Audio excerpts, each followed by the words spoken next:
Perhaps we need some outside universal threat to make us recognize this common bound. I occasionally think how quickly our differences worldwide would vanish if we were facing an alien threat from outside this world.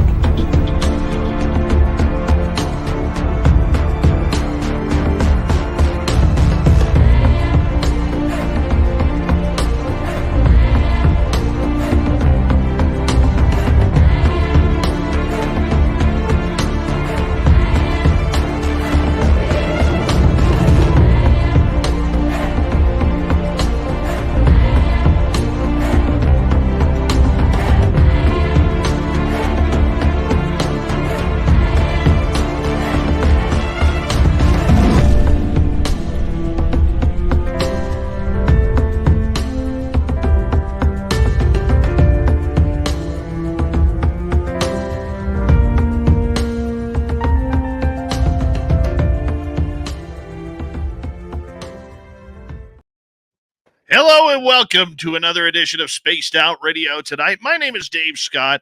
Tired as hell from my workout earlier tonight, but you know what? The show must go on, and we are here. All right, Debz Shakti is going to join us here momentarily. ETs and disclosure. What the hell's going on? That's just what we're going to talk about tonight. Dirty Filth is here with another great cartoon coming up for you, and most importantly, you guys are here as well. We have Race Fan in the gold medal position, SJ with a silver, Tim Mothman in his goatee with a bronze medal, Laura Lobbs, Dina Bravo, Robert Lamoth, and Bar Madison. Nice to see you. Eternity Eternal, the double E machine right there. The lovely and talented Kira. I tried calling you tonight. Call me tomorrow if you don't mind. Call me tomorrow. You know the digits. There's 11 of them, including the 1. Anyways, we'll chat tomorrow. Love you, Kira. Hope Mama's doing well. Mama Susan, Chris 716. Good to see you both. Luscious Jules, how are you? Tokeland is here. Tokeland will be signing autographs after the show. Line up to the left of the studio if you don't mind. To the left of the studio. Here we have Deborah Norsworthy. How are you? Good to see you. John Lamb, thanks for coming on in. Yes, happy birthday to little Jimmy Goodall. If you're listening, Jim, happy birthday from all of us at Spaced Out Radio. Number 26 in your program, starting at left wing from Stockholm, Sweden, Lars Jansson. Doug Shelby is here. The Doug Shelby has arrived, which means we can officially start this show. Flat 6. T-Bone, my man, how are you? He's in the former BC capital. There's a trivia question for you. What is the former British Columbia capital? Then you'll find T-Bone waving on Google Maps. Scrolling on down, we have Kurt M. Mama Catherine. Mwah! I love you, my dear. I cannot wait to see you in literally just under 2 months. Under 2 months. I'm so excited. So excited. I got a big hug for you, Mama Catherine. Big, big hug. Rock and Rory, nice to see you. And who else is here? Phyllis Boucher Perry is here. Phyllis will be signing autographs after the show as well. Light up to the right of the studio, if you don't mind, to the right of the studio. Dragonfly, how are you? As we continue on with roll call tonight. And who's up next? Well, let's take a look here. We have Digger Dog, Lil Cam over on Twitch, Thomas Rock, Gizmo, Noble Patrick. How are you all? Mike Rivers, how you doing? Good to see you. Enoch, how you doing? Welcome to SOR Chat. Michael Fontaine, thank you for joining us. Christine Lynn, Operation Shutdown. Millennium, my man. David Hayworth. Scott Vermette, how are you? Good to see you all. Thank you for joining us. Susan Alloway, Marty Burback, Nicole Perron, how are you all? Purple-haired Pixie Lara. Philip Baccanuts, what's happening? Give him a scratch for us. Foxy Joe, nice to see you. Lee the Bee, Algaray on Twitch. Thank you for joining us, guys. Carrot in the Woo Train. Gory Tiger, nice to see you. And Gizmo, my man, thank you for coming on in. W. Decker, thank you for kicking off the super chat tonight, my man. Really love your continued love and support of SOR.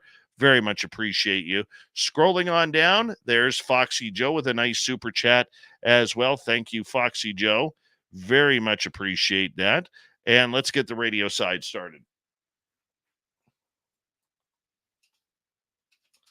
Hello and welcome to the radio and podcast side of Spaced Out Radio tonight. My name is Dave Scott. ET contact and disclosures of the topic. Debz Shakti is here tonight to talk to us all about it. We are in roll call, and there's Bill WD-40 lubing us up for tonight's show because you always want to go into a show nice and smooth. You don't want that rigidness. That's why we lube it up. You just got to get it right in there. Cosmic Joe, how are you? Thanks for coming on in. And who's next? Aloha Dave. Thank you for joining us. Dry Toast, the best name on YouTube. Human Carl is here, a great veteran of the United States Air Force. Thank you for your service, Human Carl. We love you. Me Woiken, thanks for joining us. And we are running out of time. Chill Farm, how are you? Thank you for coming on in. Don't forget to shop at our Spaced Out Radio store. We do not have ugly swag, people. Do me a favor. Throw those horns up. Let's rock.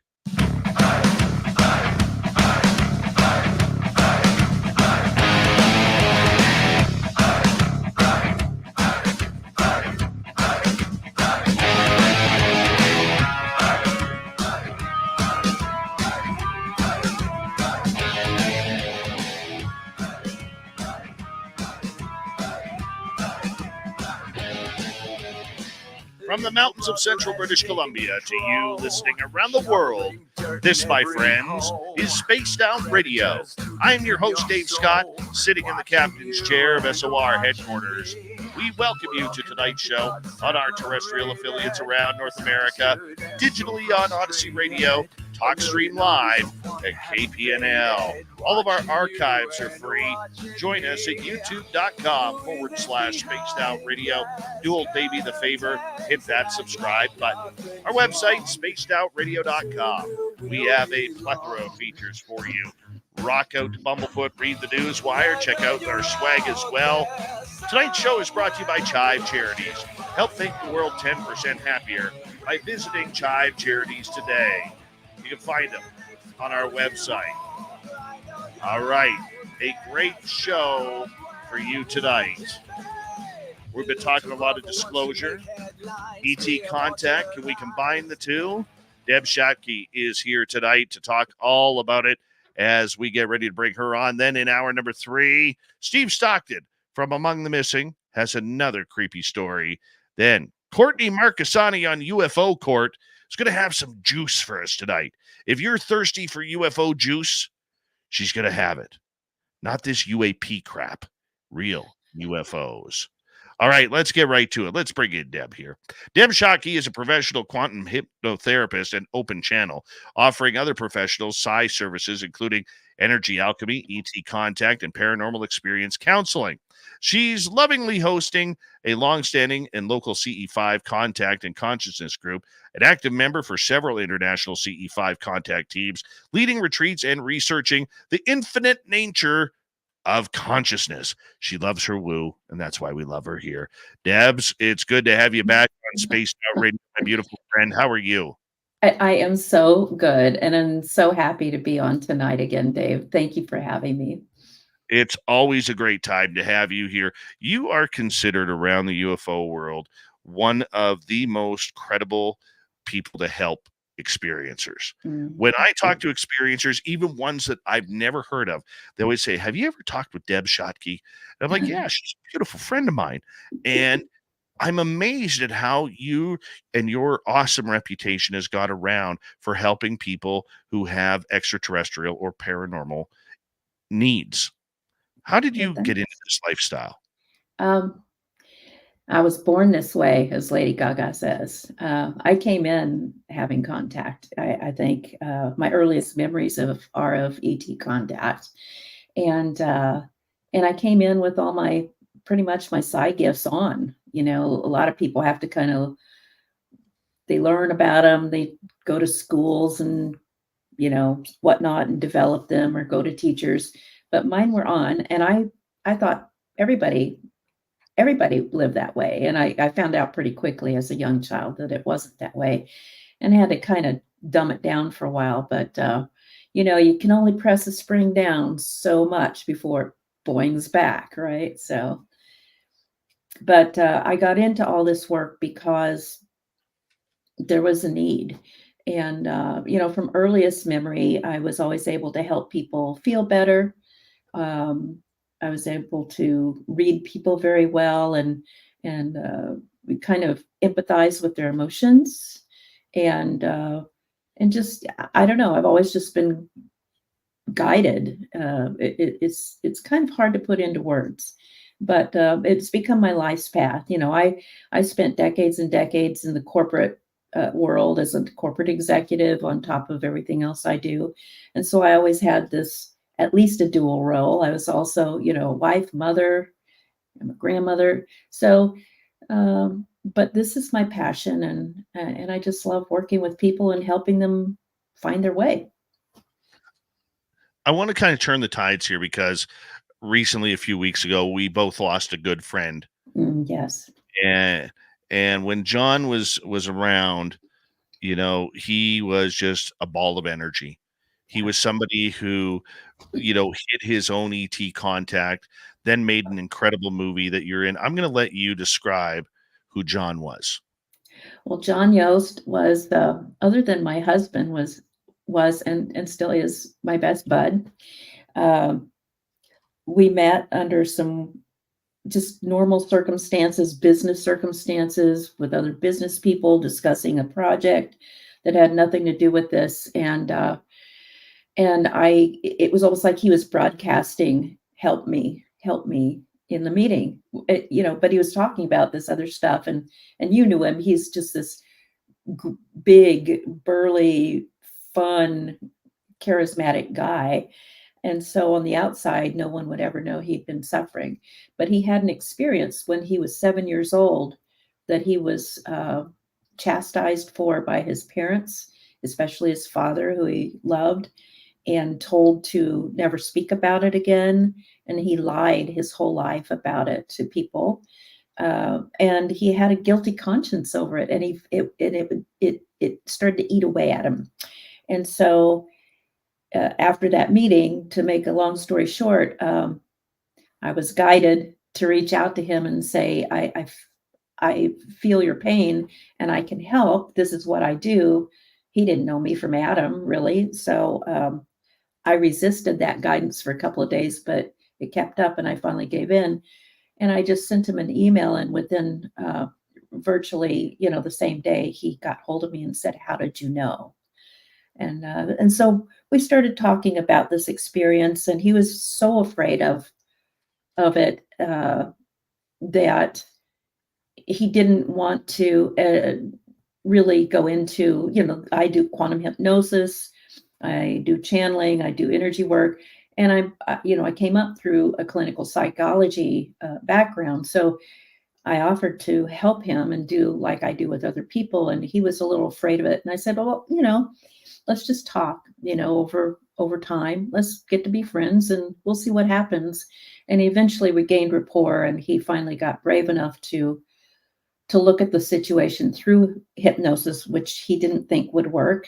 And that always makes me laugh when people say, "I can't be hypnotized," because everybody can be hypnotized. Everybody does hypnotize themselves many times a day without knowing it. But anyway, we decided to do this session, and I do most of my sessions virtually. And at the time we decided to do it, we were in lockdown from COVID. And so, I said, "Oh, cool, I'll make an appointment and we'll do it over Zoom," and blah, blah, blah, like I usually do. And he said, "No, I really, I feel compelled to get this on film for some reason." And so, again, long story short, things worked out just in time for me to be able to travel to Pennsylvania, where his film studio was, where his company was. And we filmed the session, which took about 6.5 hours, way longer than I usually do. But there was so much that came out. It was unbelievable. And at the end of it, he felt completely different. He knew that it was something that wasn't to be afraid of. It was a call to action for him. It was like a reminder, this is your purpose in life, and we're going to keep screaming at you until you do it. And so the film started being born. That was the beginning of the film, and then we fleshed it out by bringing other experiencers in who were my clients, and getting the great Whitley Strieber to come on and be our kind of our binder for the whole thing. But that's how our relationship came about, and that's how the film came about. And he didn't know anything about this, about the UFO subject or about ET contact. He really didn't, other than his own situation. So he had me come on as an associate producer, and that was my part, was to bring that knowledge and experience in to the film. So, you know, and a deep friendship, of course, was born throughout all of this. And it's just, it's sad that he's no longer with us in the flesh, but he still talks to me every day, you know, through telepathy, I guess, or, you know, the heart. But he tells me the mission has not ended and that we're supposed to continue to work together. We were in the middle of making 2 subsequent films, by the way, when he found out he had aggressive pancreatic cancer last year. So I don't know. We'll see what happens. Well, you know what? God bless him, because he was an amazing man and one of the funniest dudes that I have come across in the UFO world. You know, he just didn't care.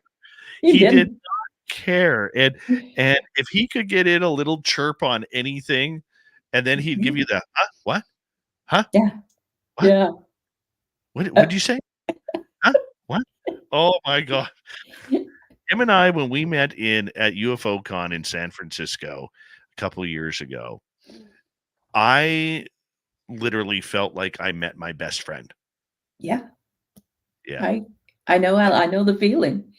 It's like you just have known him forever. And I'll be really honest with you. You hear this and it sounds cliche to say it, but he didn't know a stranger. And he literally, I've seen him give the shirt off his back to people. The most generous, kind soul ever. And so many Yeah. people, I want to take just a moment, because so many people on here right now watching or listening in the future knew him as well and loved him. And thousands of people donated to help him get well. And he was very, very, very close to eliminating the cancer. But after a year's worth of constantly fundraising, everything, everybody's well kind of dried up, and he had to go home when he was just like about 1% away from being completely cured. And you know, with cancer, if you even leave 1%, it takes back off. And so it took him pretty quickly after he had to let go of those treatments. They were very expensive, outlandishly expensive. I think, you know, he and his wife, Lisa, sold just about everything they had. They dissolved everything that they had that was financially available to get there. And between that and the fundraising that we did for him, the fundraiser, the GoFundMe that was started by his 2 sons, Nathaniel and John Jr., I think they probably paid over $500,000, but it just wasn't enough. So Yeah. I hear you. But thank you for paying tribute to him tonight. Yeah, I was waiting for you. Oh, I was waiting for you to do that. You know, so you know what? But happier times, because you're getting a lot of messages from him on the other side. Yes. And give us a little hint.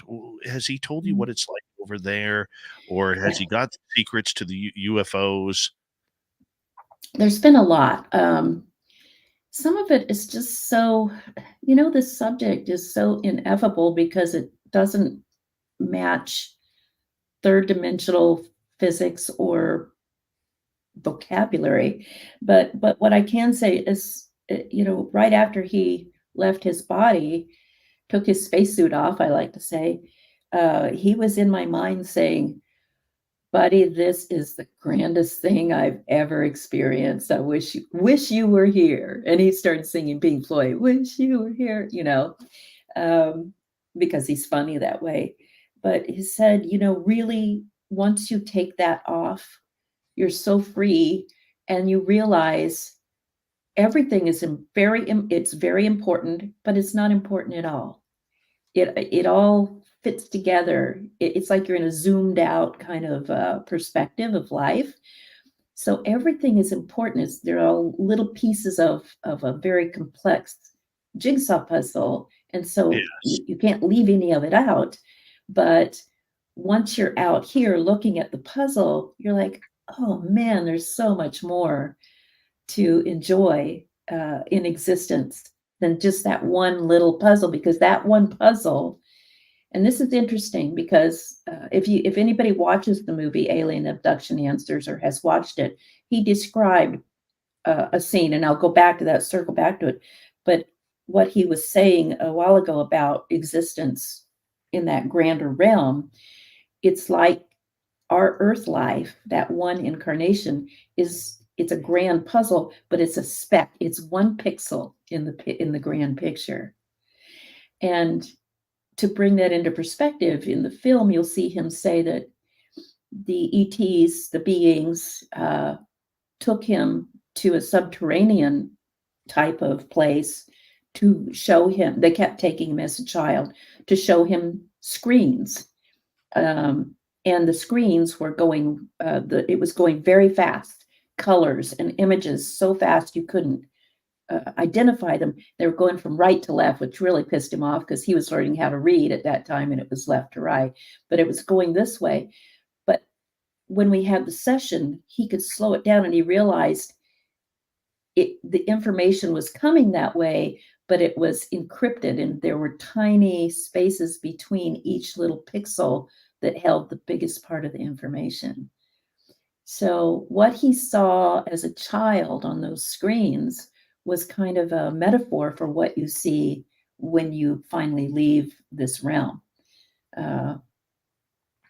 Everything is just a tiny speck of a grand infinite picture. And he says it's just amazing. And he says, and you can drink and eat whatever you want if you want to even do that, and you'd never gain a pound. So. Oh gosh. Oh, and I'd never have to work out again. I Oh, know. You're hurting today, aren't you? I had to take almost a week off the gym because my lower back was causing me some issues. Yeah, So I did some healing this weekend and good. I had to get some help from my buddy Phil, who takes care of me, and went back to the gym today, and it's just like, oh, I forgot how tired. I made the treadmill, no problem. Did my 30 minutes on the treadmill, not a problem. It was the pumping of the weights. Oh, yeah. I love Yeah. it all, though. I do. But I will say, as I've been an athlete and a fitness person all my life.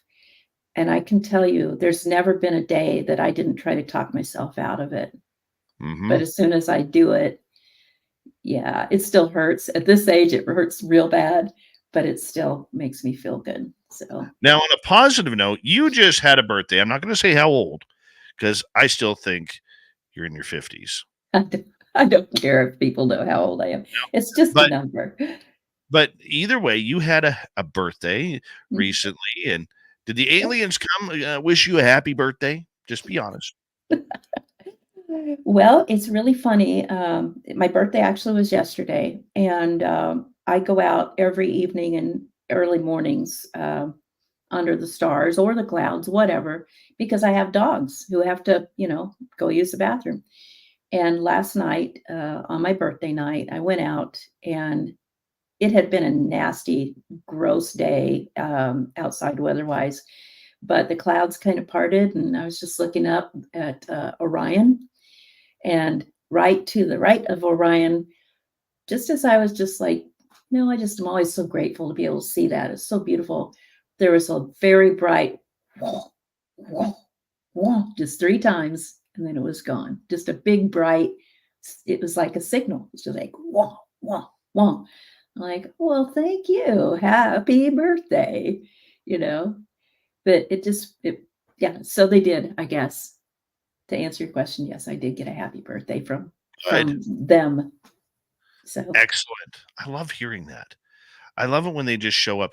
I hadn't seen a UFO in a long time. It had been a number of months. And the other night after the show, no, it was on the weekend, pardon me, I go outside and it's a clear, warm night out here. Well, warm for where I am. Yeah. None of this 70-degree stuff if you're in California or Florida. Oh, God, no, it's not that warm here either. And I'm looking towards Cassiopeia, the sideways W, Yeah. if you're wondering what constellation that is. Mm-hmm. And all of a sudden I see this star right there. And it does a little loop and disappears. But here's the cool part. I'm like, right on. Here was the cool part. No word of a lie. 2 seconds later, his partner flashed up, powered up, did the same loop following him. Bad ass. And That is so cool. I was like, yes, they're back. Yes, sons of guns. It's about time. And you get all juiced up about it, especially if you haven't seen them for a while.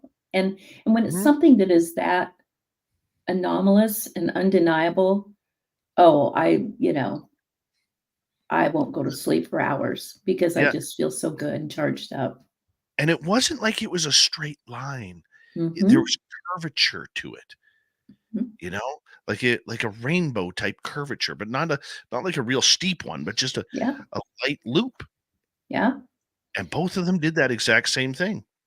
It's so funny that you're mentioning that because just today I was talking to Sev Talk, who I know and who's such a wonderful lady. And she was talking about in one of her experiences, they were talking about K points. And I had never heard that term. Well, she went in and started explaining it, and it's a physics term, but it's usually used to describe the point of arc and beginning of descent, if I get this right, of Olympic skiers when they're making the jump. So it's a plotting device, and the K point is kind of, I think, the apex of the jump before you start to lose the momentum.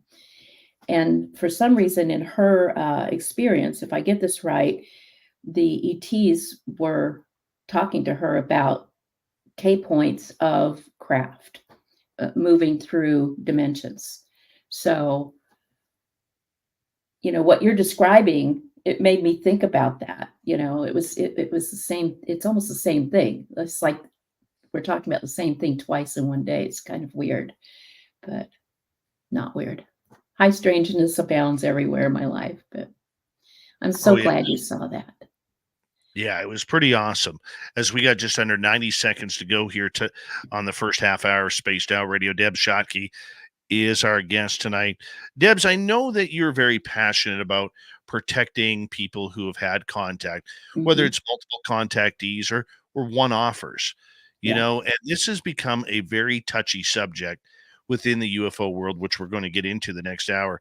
Why do you, in minute answer here, why do you love working with contactees?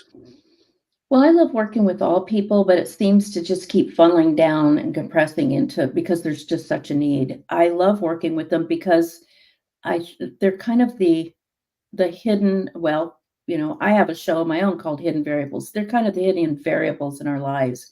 So many people have these experiences, but they are all afraid of the consequences of coming out and talking about them, that they live like John did, maybe even for decades, in fear of being found out or chastised or losing their job or their relationship. So I'm a person they can come to and talk to, or they can come into my experiencer group and share and be supported in a non-judgmental way. And every single time, it is such a blessing to me to be able to have a person make a breakthrough. Debz Shakti, her website, Debz with a Z, Shakti.com or Z, America, Z. I will translate that for you. Spaced Out Radio, ET Contact and Disclosure with Debz coming up after this. Stay tuned.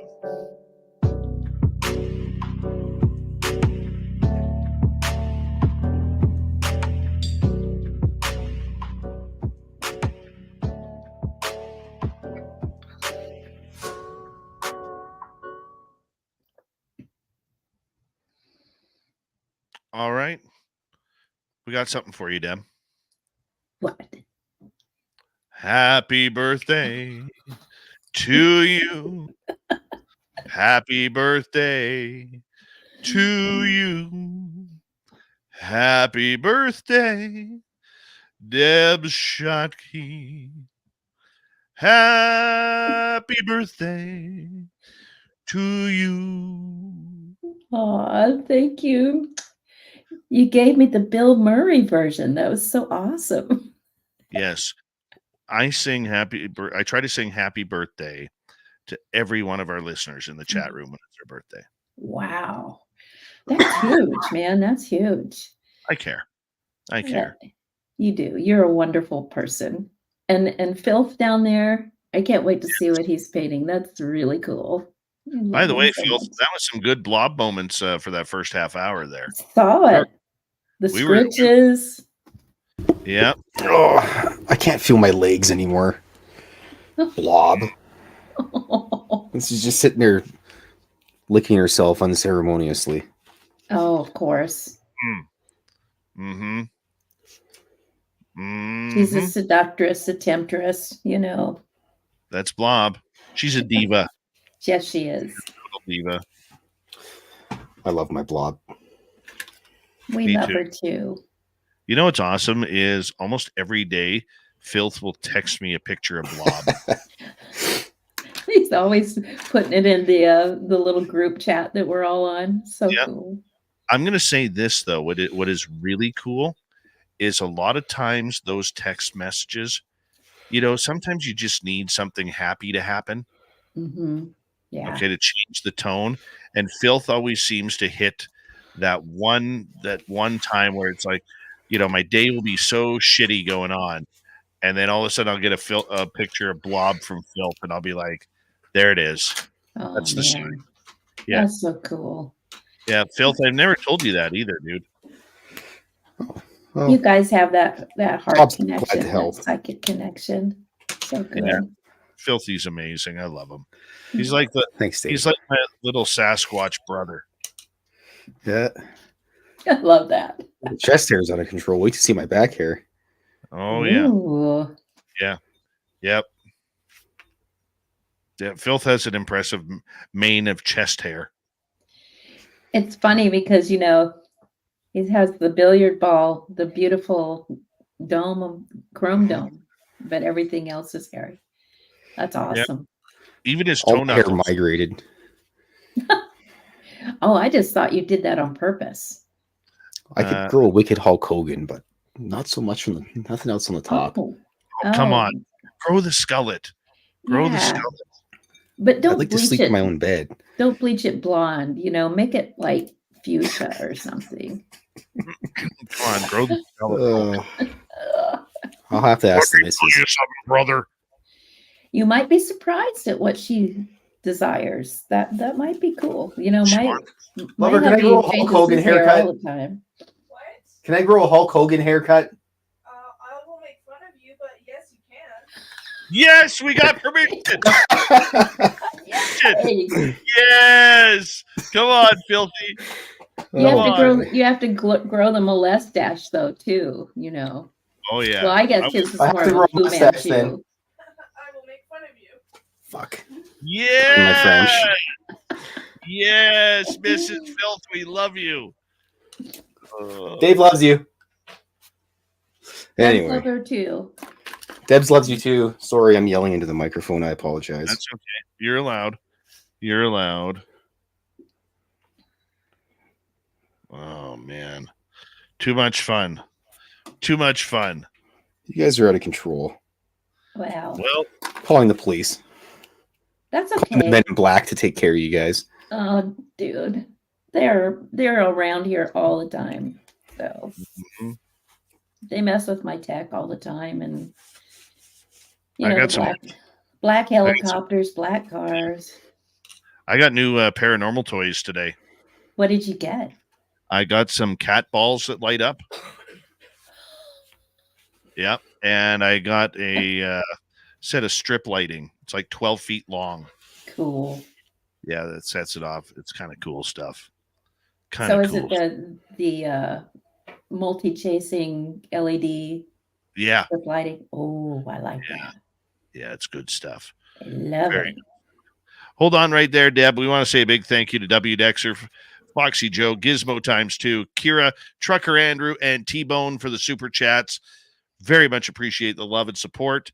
And don't forget to shop at our Spaced Out Radio store. We do not have ugly swag, people. No ugly swag. Here we go.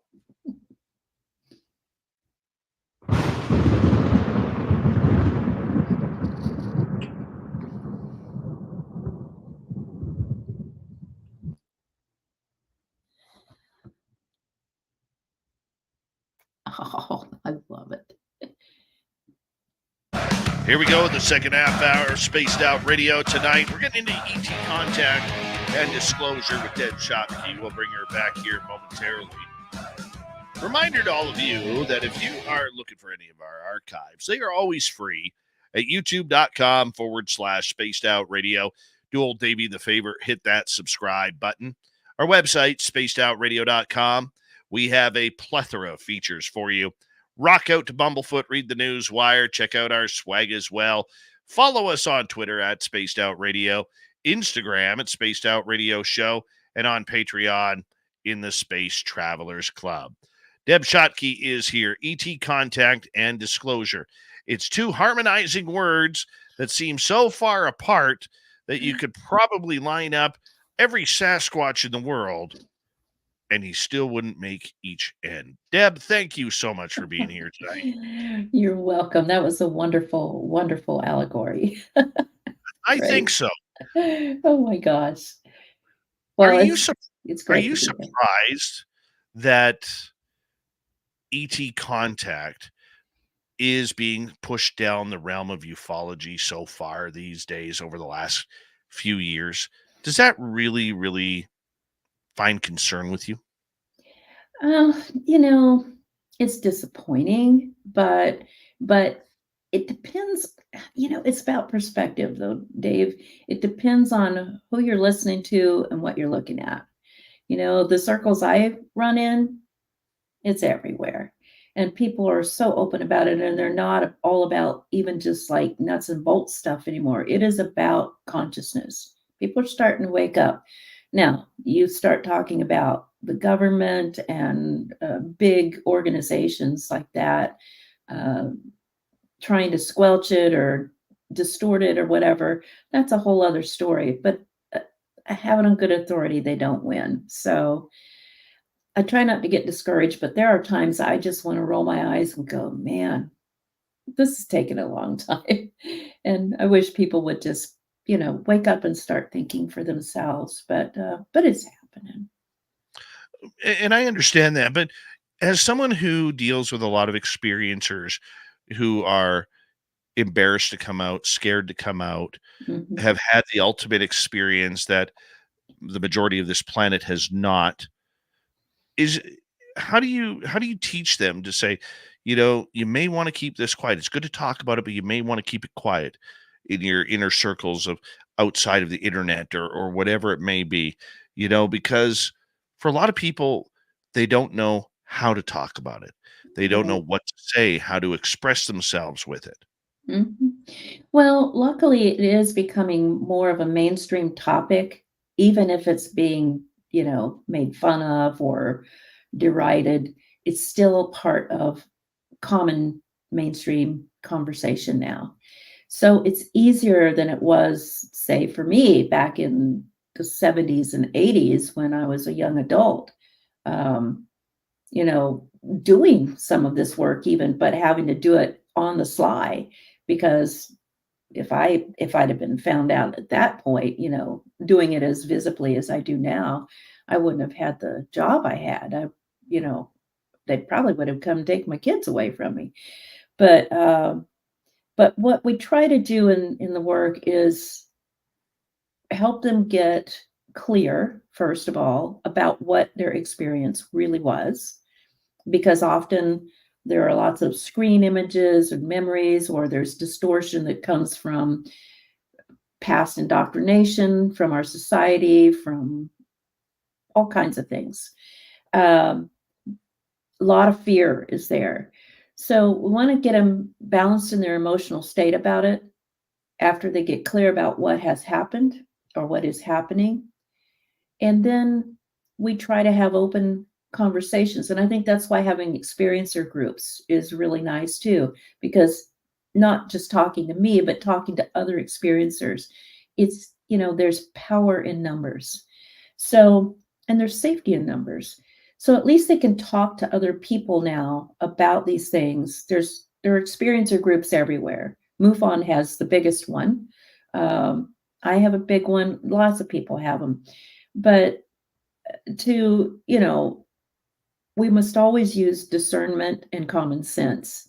If your job is really important to you, for instance, and you're working for a bunch of conservative people who would never even think of this subject, you just don't go around, wearing spaced out radio swag to work. But you can wear it with your other friends. So it's about kind of guiding people about how to dance with our society right now. But I will tell you, it's a lot easier now than it was even a few years ago. And I have a lot of processes that people can do to help bolster up their courage and balance their emotions so they don't implode. If you hold all this in, you implode. Pure and simple. It'll make you crazy. It can. Mhm. It can. I mean, but one has to work on their inner self in Yes. order to gain the strength to talk about this. Mhm. And that's something that you help ET contactees with. How do you Yeah. help them build up the strength that they are able to understand and comprehend their experiences are real and that they deserve to be told? Well, again, you said it just perfectly. You have to work on your inner self, and that affects everything. Once you start working on this one piece, it's global in your life, which is really cool. You start working on your inner strength about what you believe and what you know. Once you have an experience that you've seen clearly, like through quantum hypnosis or through some of these guided therapies, and sharing with others, the memories start to come back very clearly. Once you know that you know what you know, it is much easier to uh, explore it with more curiosity or a sense of maybe even a pleasant emotional state.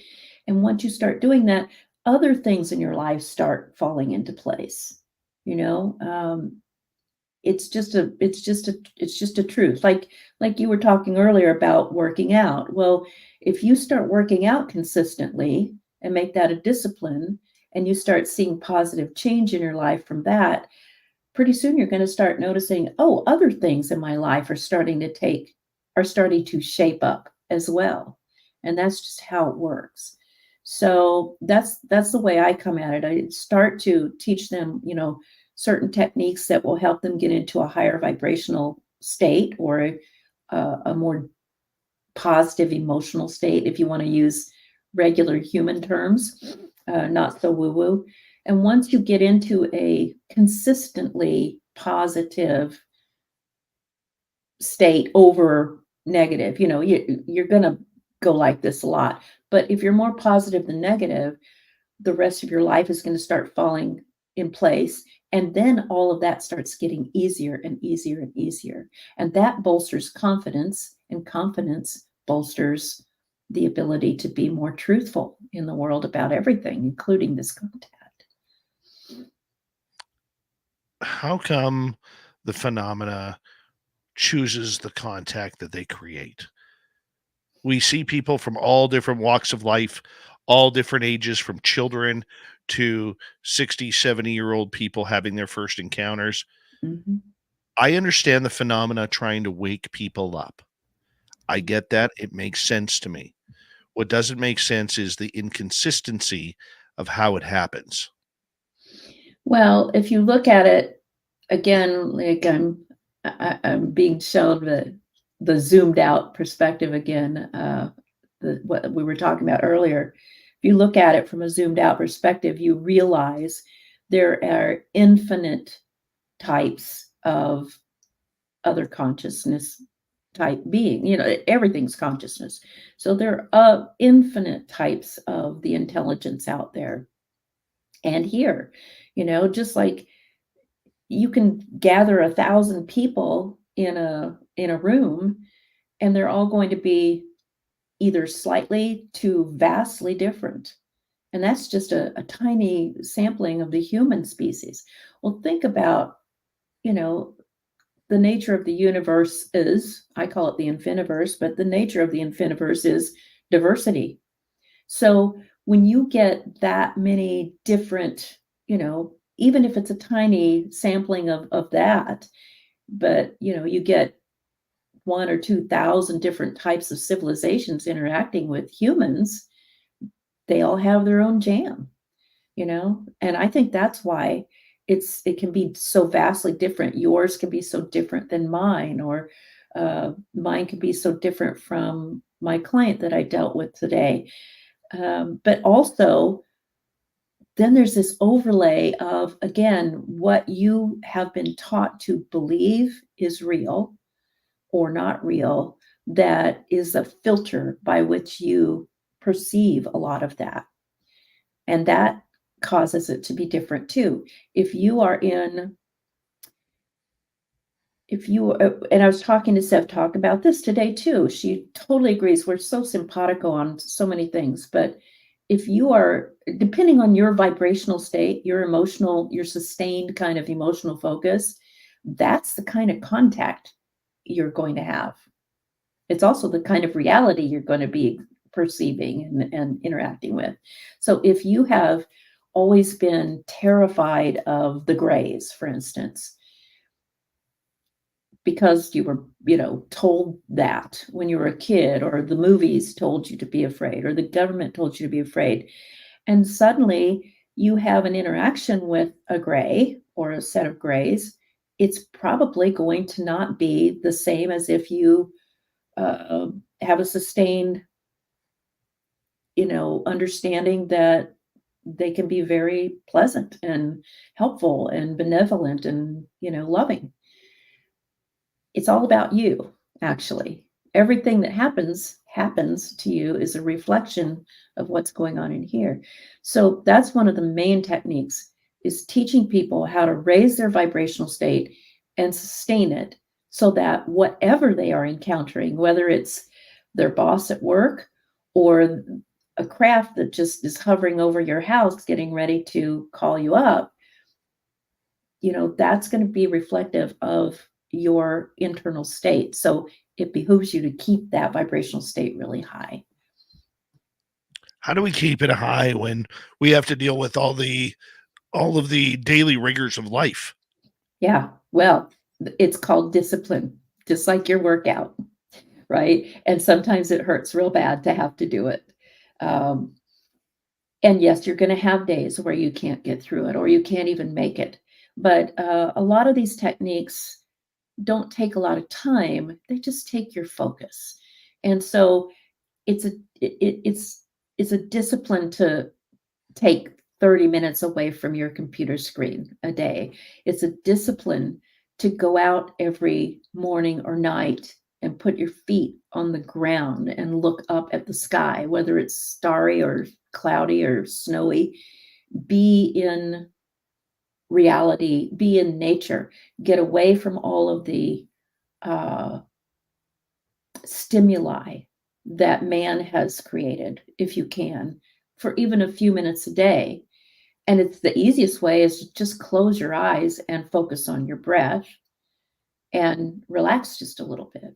But you can't do it with the radio blasting and your watch is dinging you and your phone is pinging you and all of that. So in our society, in this timeline right now that we're in, that's why people have such a hard time getting into that discipline, because you get dopamine hits from all of this stuff and it keeps you kind of tied to it. It's a kind of an addiction, but you can turn it around and give yourself those pleasure chemicals by doing some of these practices too. Some simple breath work, some movement, being out in nature, doing something nice for someone else.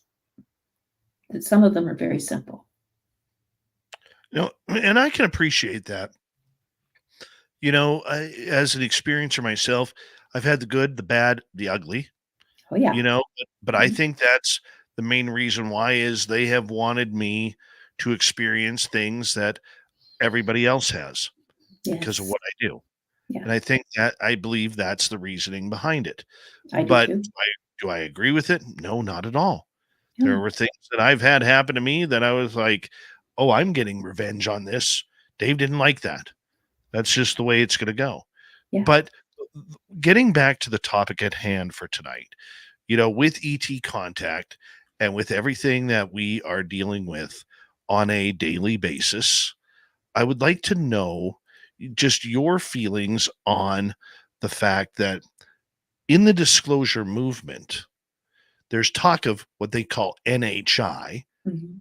non-human intelligence. Mhm. They're talking about it. I think that's great. I Mhm. didn't expect that conversation to come up within the last year. I Yeah. really didn't. It was kind of surprising actually to me too, but But on we go. on the flip side, the more we encroach on these topics, the last 7 years of the push towards disclosure movement, we seem to push the people away for government interest. Mhm. I Is know. that calculated? Uh, by the powers that want to stay in power, yeah, I think. But what again, I get to have some pretty deep conversations with these beings, and what I've been told is they all think they are making the big moves, the power plays, and that they're in control. But they've told me in no uncertain terms they're being played like chessmen on a chessboard.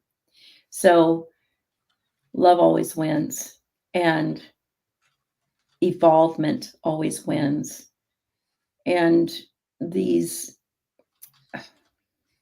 what we might think of as setbacks or disappointments or things that we can really be ticked off about. We want disclosure. We want the world Do to we though? agree. You know, Do we though want disclosure? I'm sorry. What'd you say? Do we really want disclosure? Well, we have disclosure.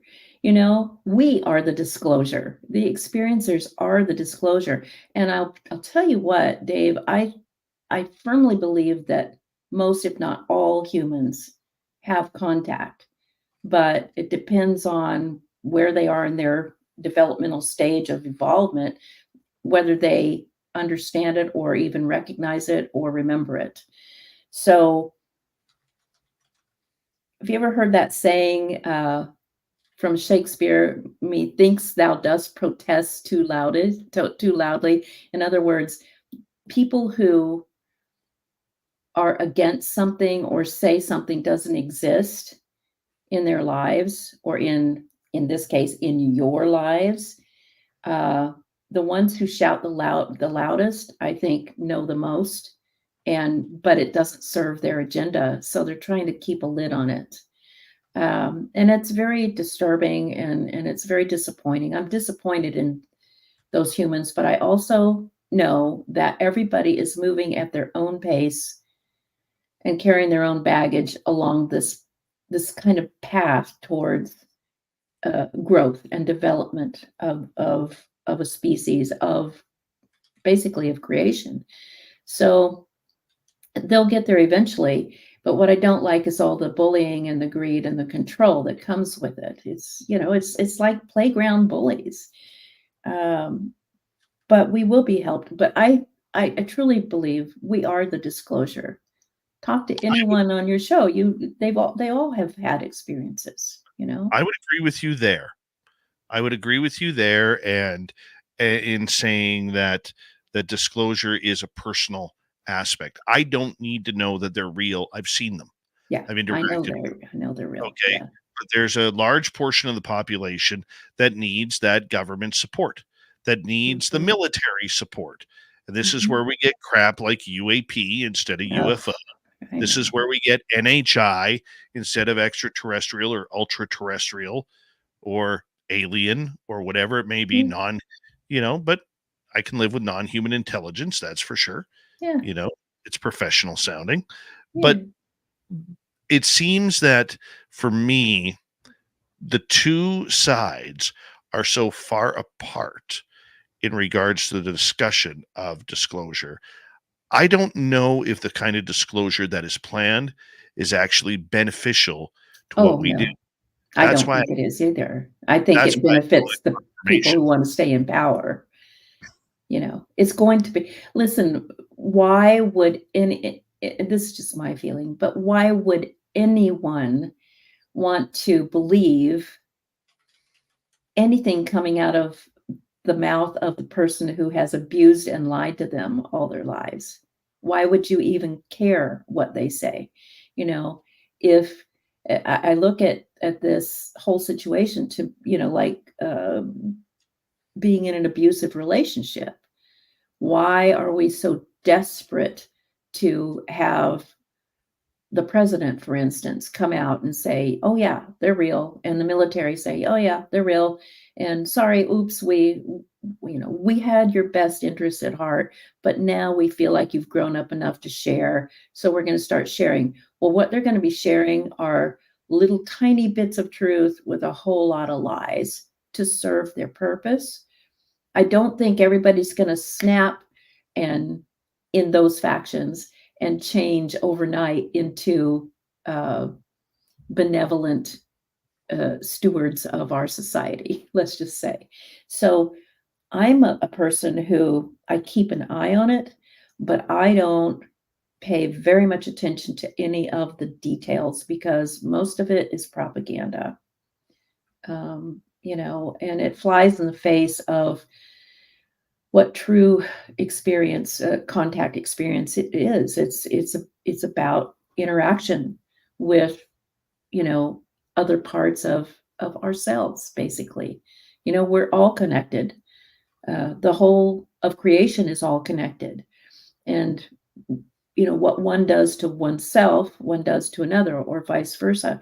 So eventually this is all going to play out where they can keep throwing poop at the wall and say that it's plaster, but pretty soon people are going to recognize it for what it is. And I truly believe that there's going to be enough of the experiencer experience happening where people are just going to stop listening to what they have to say.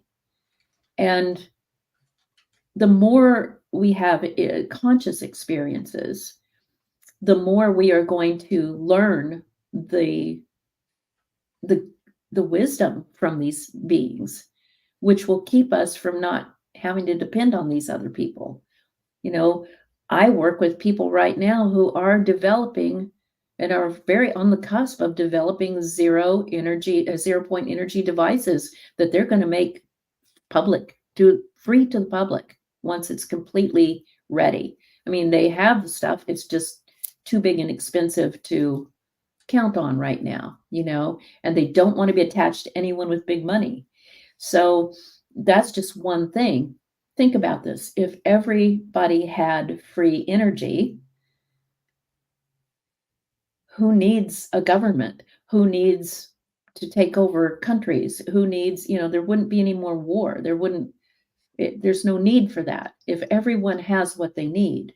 So I think that that's where the grassroots disclosure movement is going to come in. The more people who have conscious encounters and start to work their purpose, that is the calling card of these encounters, the faster we're going to grow. We're going to continue this conversation when we come back for the break because so much more to discuss with you. ET contact versus disclosure. Is it possible?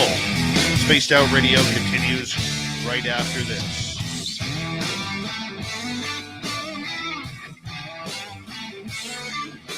This is Spaced Out Radio with host Dave Scott.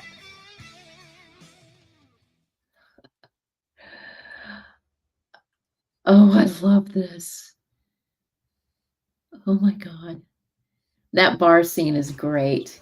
I love your the bar scenes, Phil. Thanks. I had to make sure I had my terrible music turned down so it didn't bother anybody.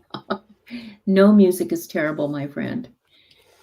Oh, I don't know. I listen to some terrible stuff. Terrible to other people. Anyway, so I found this story that in 1948, the National Air Guard died when he chased a UFO. Oh, I have a wow. little snippet somewhere. Mm. I think it was like Grant Cameron or something that posted it on X Yeah, a while I ago. remember this story. Yeah, and I think I got it from Grant, actually. So you're right. Wow. He's one of my favorites to read. He's a lot of good books. He's got some books on musicians and junk too. Oh, yeah. Tuned Musicians In. and Yeah, Tuned In is one of my favorite. It's probably my favorite book that he wrote. But he's such a prolific writer that, I can't even keep up with the dude. And I'm in several of his books. Half the time I don't even know I'm in them till way later, but he's a great guy. And well, he's Canadian. How can he not be great? Well, yeah. Hello. I'm beginning to think I have more Canadian friends than American friends, which is funny. This is my scope of friendship has really gotten big, but yeah, I think I heard this story from Grant. I'm gonna have to go back and look, and that's kind of sad. I'm like, dang, it's too bad he didn't live to tell the tale. Well, government will just say something like pilot error, engine failed, something. Yeah. Call it a day. Swamp gas. Yeah. Oh yeah. He ran into a weather balloon. Yeah. Oh. And there's another one that I seen that happened over the Canadian side of, I think it was Lake Michigan, and the plane and the pilot just disappeared completely. They never found any wreckage or nothing. Yeah. Yeah. I don't know. The Great Lakes are interesting. Yeah, I've heard. Well, they speculate that Superior is kind of another Bermuda Triangle, that it's a portal, and there have been a lot of ships and at least one or two planes that I know of that have been lost flying over Superior. So I don't know. It's kind of freaky. I got to add a little bit of wood to the Grim Reaper's scythe here. It was bugging me. I love it. It's such a minute detail, but I need to have it in there. I know. The art must be right.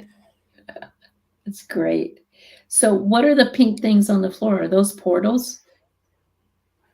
They were reminiscent of what I remember when I was in Vegas. The carpets had like weird purple swirls on them. And yeah, I'd seen videos from Vegas. I'm like, they can't really be that weird. And then sure enough, you go there and the carpets are all weird. It's like, you don't even have to do drugs in Vegas. You just show up. No, everything there is set to disorient you and keep you disoriented so that you don't make good choices.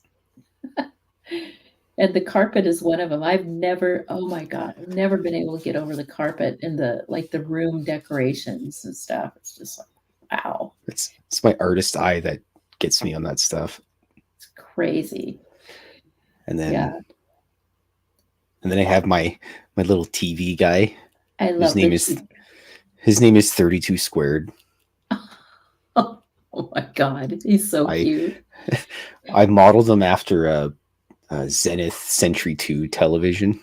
Yeah. Like the old, I think it's from like 1974 or something. Just terrible.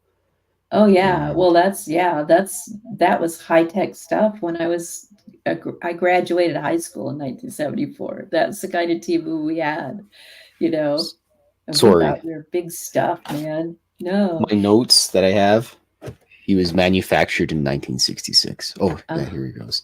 Oh, very cute. He believes he was the first Soviet satellite launched into space in 57, but everyone's like, you're wrong. You're manufactured in 1966. And per my notes, he has a Made in Chicago sticker on the back. So it's He Yeah. didn't. Yeah. In your dreams. Yeah, so there he is, 32 squared. My little character sheet I made for him. He's so cute. Oh my God, this is He was awesome. originally going to have a bow tie, but I decided against it. Oh, maybe for a Anyways. formal event. But I mean, he you know, works. he reminds me of works at the somebody space bar, my so. husband showed me. He's discovered this guy called Microwave Man on Microwave Man. on TikTok or something. This guy wears a microwave on his head and he rides like a JR50 mini bike down the street, but like a racing guy.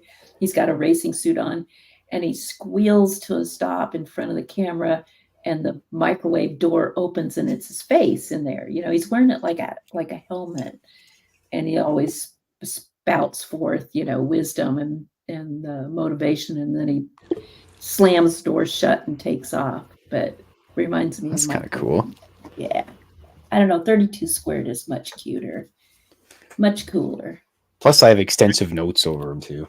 Yeah. That's awesome. All right, guys. I want to say a big thank you to W Decker ×2, T-Bone ×2, Gizmo with a hat trick, Foxy Joe, and Kira, Sally Alka, Trucker Andrew, and Dave. Aloha, Dave, for the super chats.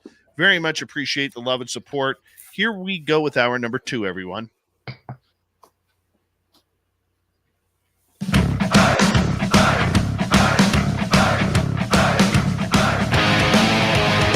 Hour number 2 of Spaced Out Radio is now underway.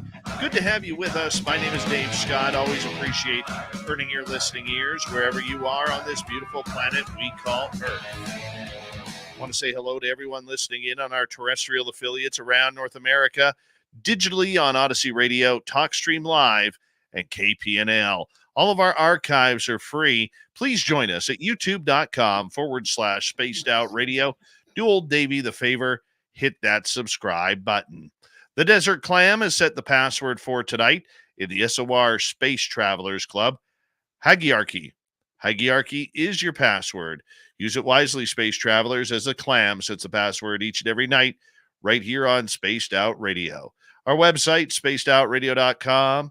We have a plethora of features for you. Rock out to Bumblefoot, read the news wire, check out our swag as well. Follow us on Twitter at Spaced Out Radio, Instagram at Spaced Out Radio Show, and on Patreon in the Space Travelers Club. Here we go with Debz Shakti. We are talking ET contact versus disclosure tonight. Can the two coexist? That is what we are talking about. Deb, thank you so much for being here tonight. Really appreciate it. Oh, it's my great pleasure. I love the show, Dave, and I love you and everybody listening. It's just great. I want to hit you with a question, and a lot of people may not believe your answer when I ask you this, but I'm going to hit it up anyways. Do the ETs want disclosure to happen? Do they want to be a part of our society?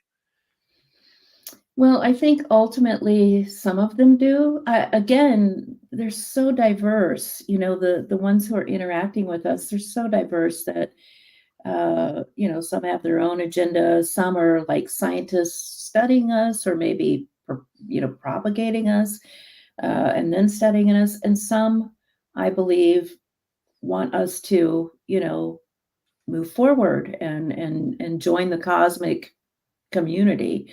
So there are some who do, and I believe they're the ones that you see doing a lot of the healing work right now.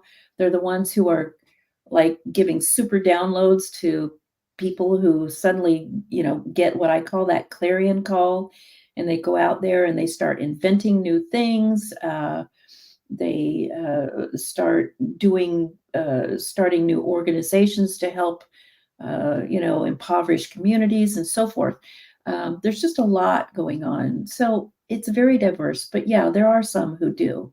And I believe that there are a great number of them helping. Who are they helping, though? Are they helping humanity, or are they helping the governments? Oh, you know, they might get a little push here and there for governmental help just to get to the finish line of the big picture of what they want to do. But and there's probably some out there, again, depending on where you are in your own vibrational state, how you're going to um, experience what's going on in the world. But we do know that there are factions out there probably working with the darker part of our government, and they're doing their thing, trying to keep everything under control. But for the most part, I believe it's mainly benevolent. And I know people, I know you were leading me on with this, but what my big answer is. They're all different versions of us anyway. We're all connected. They're just different frequency versions of us. And so how you live in this world and what you stand for in this world is probably what your, not just your contact experience is going to be like, but the outcome of the contact that you are interacting with in the contact community is going to be like. So if you stand for equality and harmony and taking care of each other and taking care of this planet, those are the kind of ET contact encounters that you're going to have. And that group is going to grow bigger and bigger and bigger. If you're just kind of lackadaisical about it and you're just like going to be passive, you never know what you're going to get. So again, the responsibility falls on the individual first. If you want ET contact to be beneficial to the whole of this planet and the whole of humanity, as well as to the whole of the cosmic community, then you best be on your A game. That's all I have to say about it. I mean, what goes around comes around. I can see what goes around comes around, and I can understand that whole purpose, but there seems to be a real deflection of the political side of this. Yeah. There's a lot of technology involved. Okay. Sure.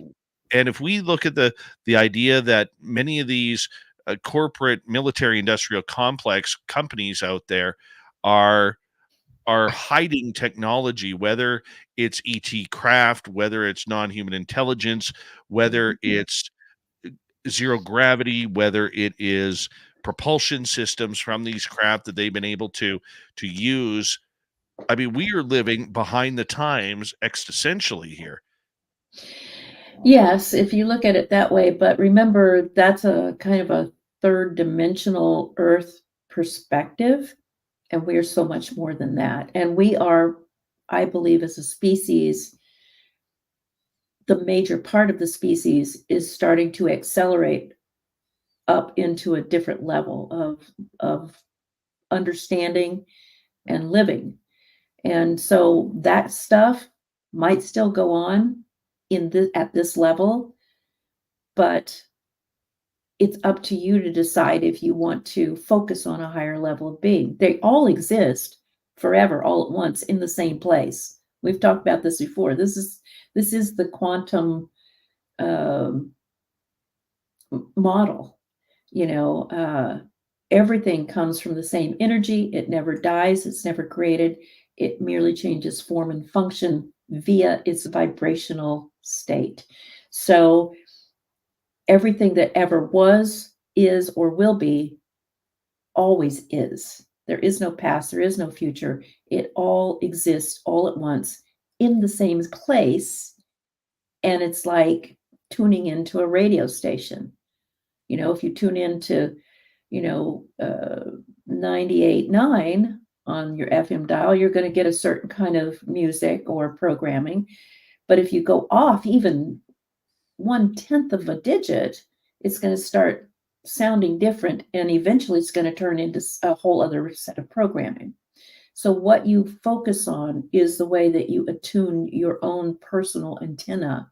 And that is what creates the reality. And if enough of us do that, and that's what CE5 is really about, that is what group human initiated contact is about, along with many other practices that are, ancient.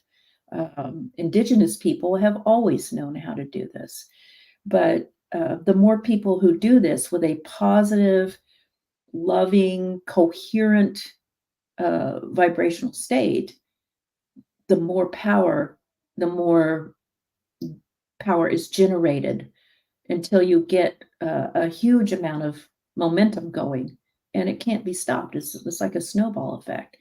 So it leaves these people to do what they're going to do in this realm, if you will. You don't go anywhere. You just change your focus and you sustain it, and that is your reality. I hate to say it, it doesn't matter, because they're going to do what they're going to do. Let them be, you know. But the Go problem ahead. is, though, and I apologize for cutting you off. No, The it's problem okay. that we have, though, is that the universe, even though it is directing humanity into one direction, because the phenomena is very uncontrollable, Mhm. there Yeah. is a control of society of what we're allowed to have and what we're not. Taken as example that I love to give, if you look at airliners today, Mhm.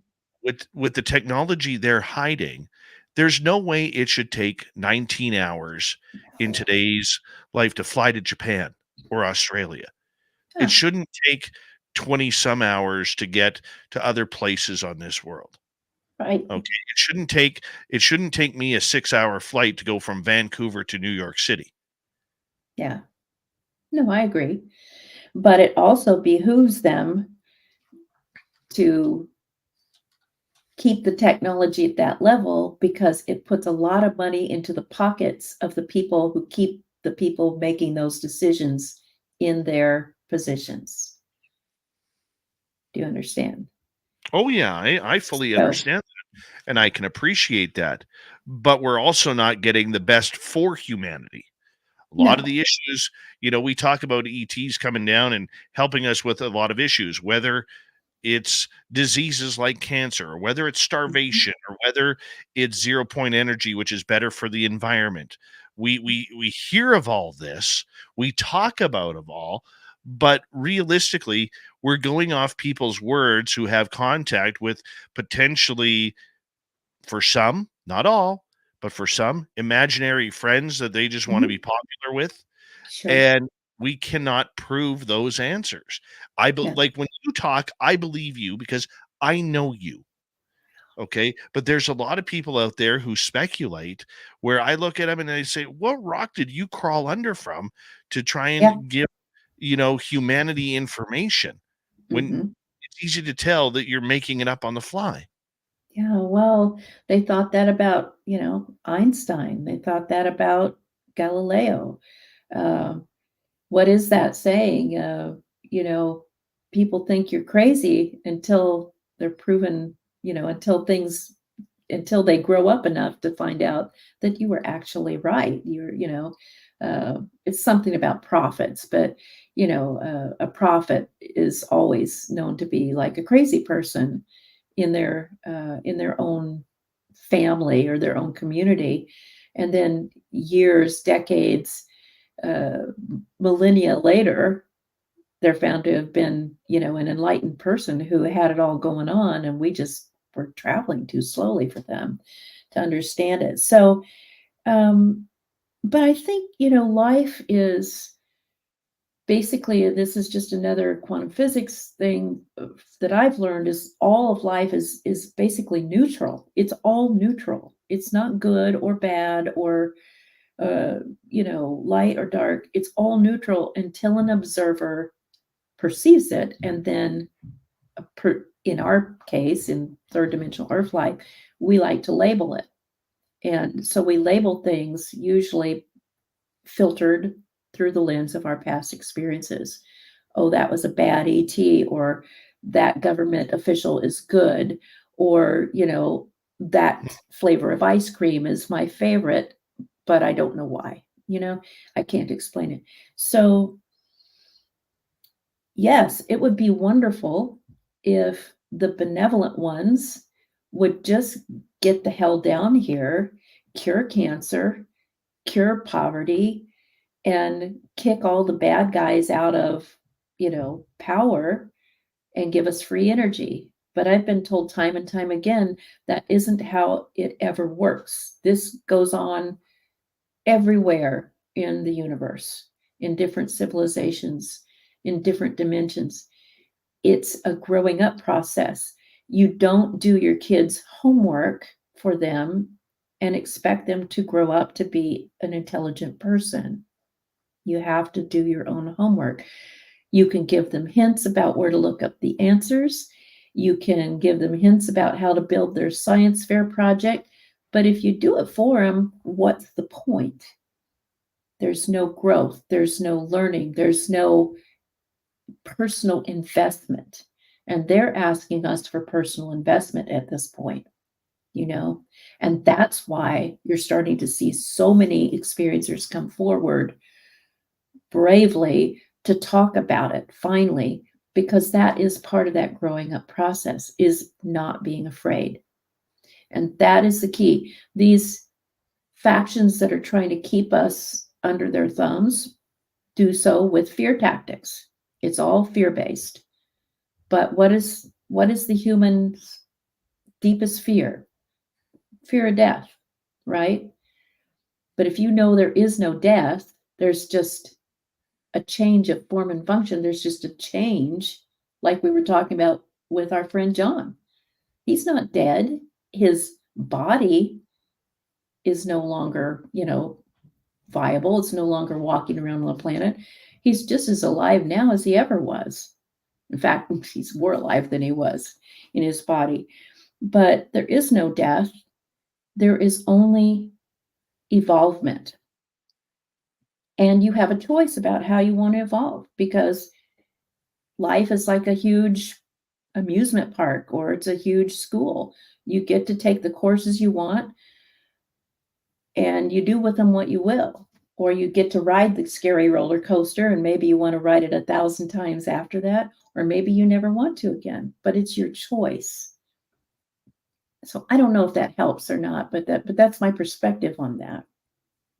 The main message I try to give people is it really is all okay.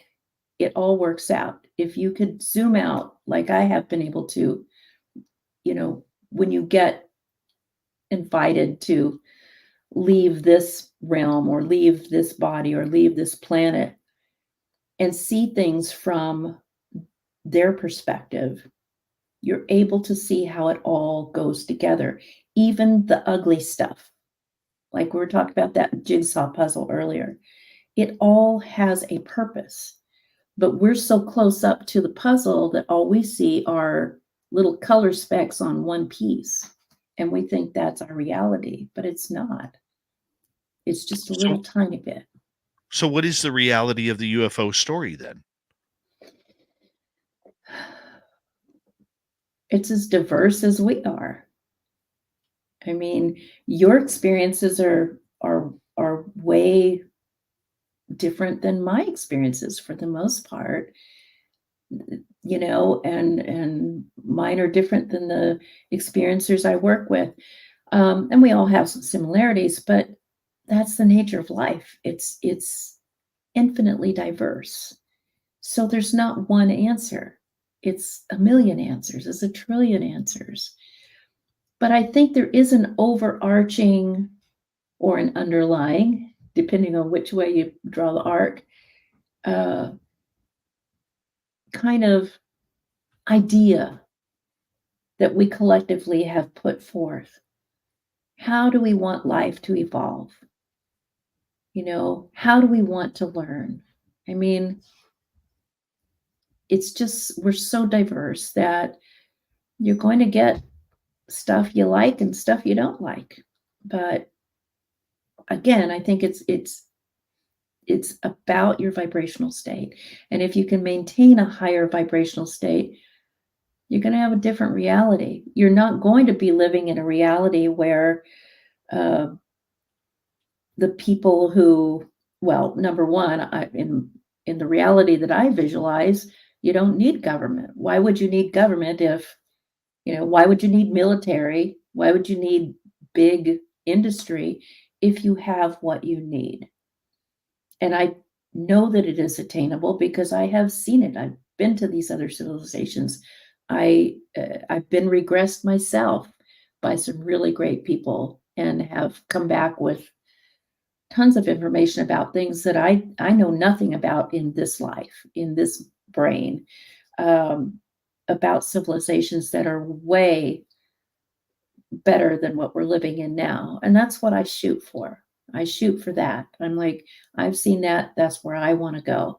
So I strive really hard to be the best person I can be and to help other people be the best people they can be. And if you get enough people doing that, then it's going to tip the scale, and, you know, those people will have that experience eventually. May not happen tomorrow, but I'm telling you what, Dave, I think it's coming very close. I think you have to have all of this discord and kind of destructive stuff happening so that it falls apart and you can break away from it and build something new. I could be completely wrong, but that's how I see it. It sounds very romantic, the way you put the words together, but it's a lot more difficult than that when we have many people trying to throw up obstacles. And this is why I always say I don't believe we're in a disclosure movement. I wish people in the UFO community would admit that we are in a confirmation movement, a confirmation of the phenomena of its existence. Because to me, disclosure is we know everything. We know if Eisenhower met with aliens. We know what happened at Roswell. We know about Bob Lazar, the truth, whether or not he worked at Area 51. We have the mysteries and the stories solved. Okay. And that doesn't even yet get into the secret space program or anything along those lines. This is just talking disclosure. Yeah. And this is why I keep reminding our audience we are in a confirmation movement. I like that. I agree with that. If more people could come out and say, I know what I know, instead of I experienced this, but I don't know if it was real, and we're constantly being prodded and enticed to say that, maybe it wasn't real. Oh, it was a dream, or I was having an, romantic idealistic moment. But reality is what you make of it. But the reality right now, when it comes to this subject, are being controlled. Well, yes and no. I mean, you don't have to buy into it. You do kind of, to exist, you have to kind of go along with the program. But, I get along just fine. And, I'm pretty out there. But, am I going to go up to Capitol Hill and change anybody's mind about what they need to do? Probably not. I don't think that's how you change it. Again, what I'm being told is you start here and move when you work your way out. The bullseye is you, and you work your way out, and it's much more powerful that way. If you're over here bombing over here and you're bombing over here and you're doing this over here, well, that's how humans have done it for millennia, and it never really sticks, no matter what their agenda is, taking over the world or taking over religion or whatever. It's it doesn't really stick. What sticks is if you look at even how military deployment goes. You start at a bullseye and work your way out. Deb, I'm going to get you to hold on right there because we are going to go to break here at the bottom of the hour. We have Debz Shakti for another 30 minutes here on Spaced Out Radio. So stick around. We're going to find out more about ET, contact, and disclosure. Which came first and what's going to happen next? It's very, very interesting, this conversation tonight. We're so glad to have Deb with us on Spaced Out Radio.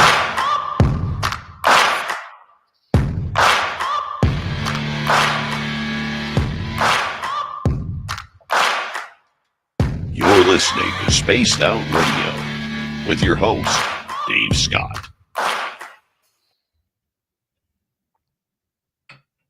We are clear.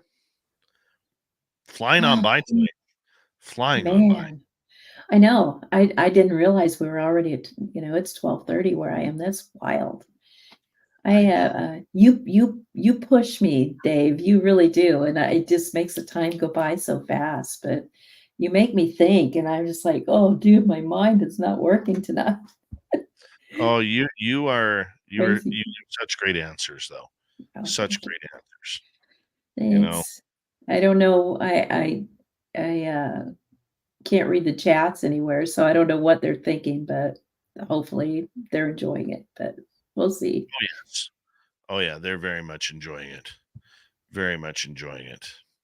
It's a good night here on the show. A very good night.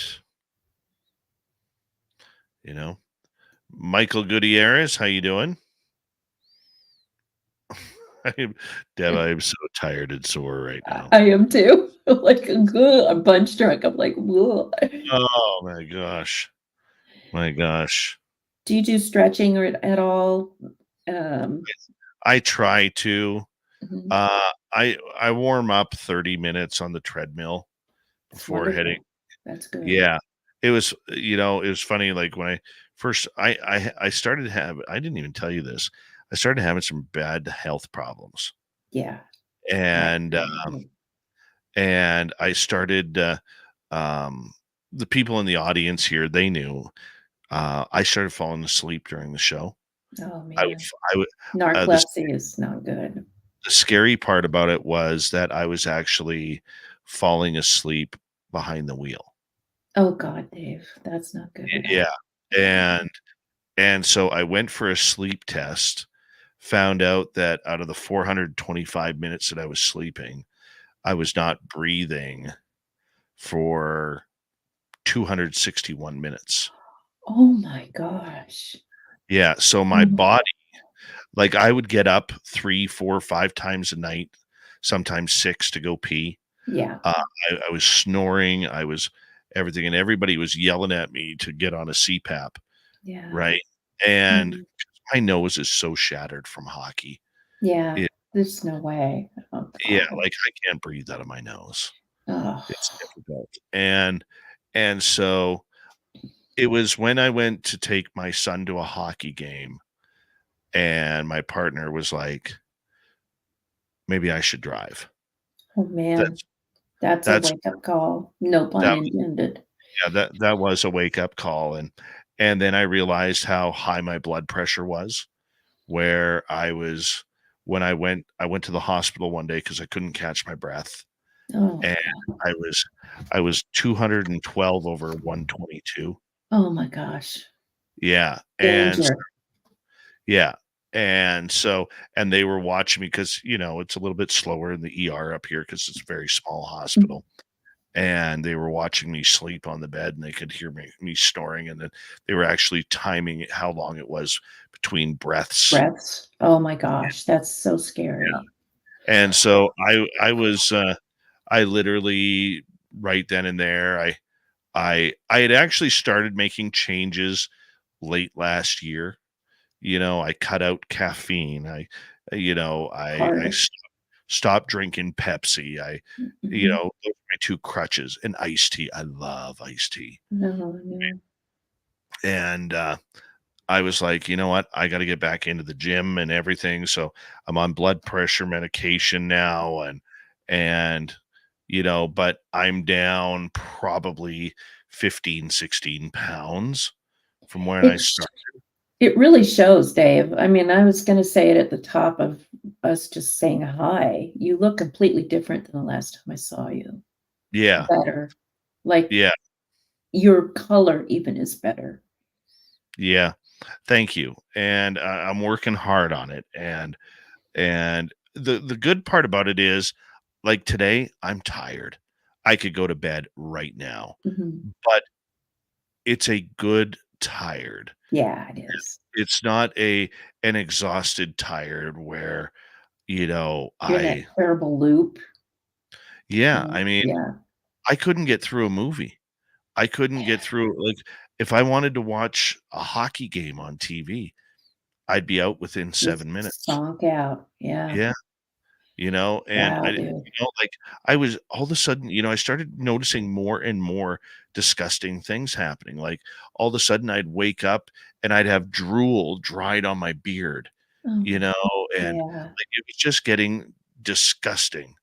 And I felt like a lost soul in a body out of control.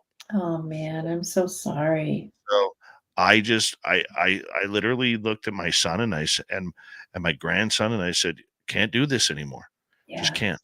yeah, Here we go, Deb. Here good. we go. In like 6 seconds. I'm proud of you. Thank you. Here we go.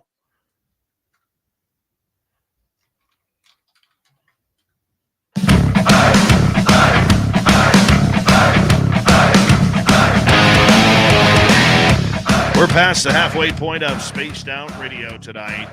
Thank you for joining us. My name is Dave Scott. Always appreciate earning your listening ears. Reminder to all of you that if you miss portions of this show or others, you can always check out our free archives at youtube.com/spaced out radio. Do old Davey the favor, hit that subscribe button.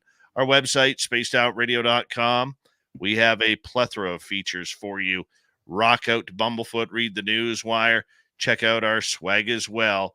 Follow us on Twitter at Spaced Out Radio, Instagram at Spaced Out Radio Show, and on Patreon in the Space Travelers Club.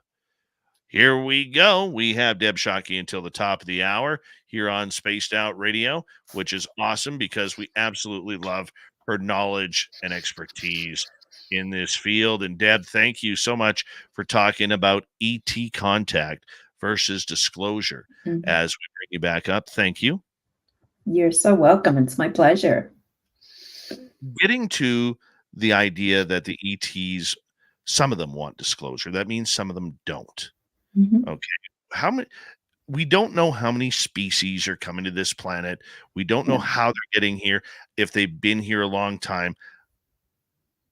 And there's so many questions that go along with that.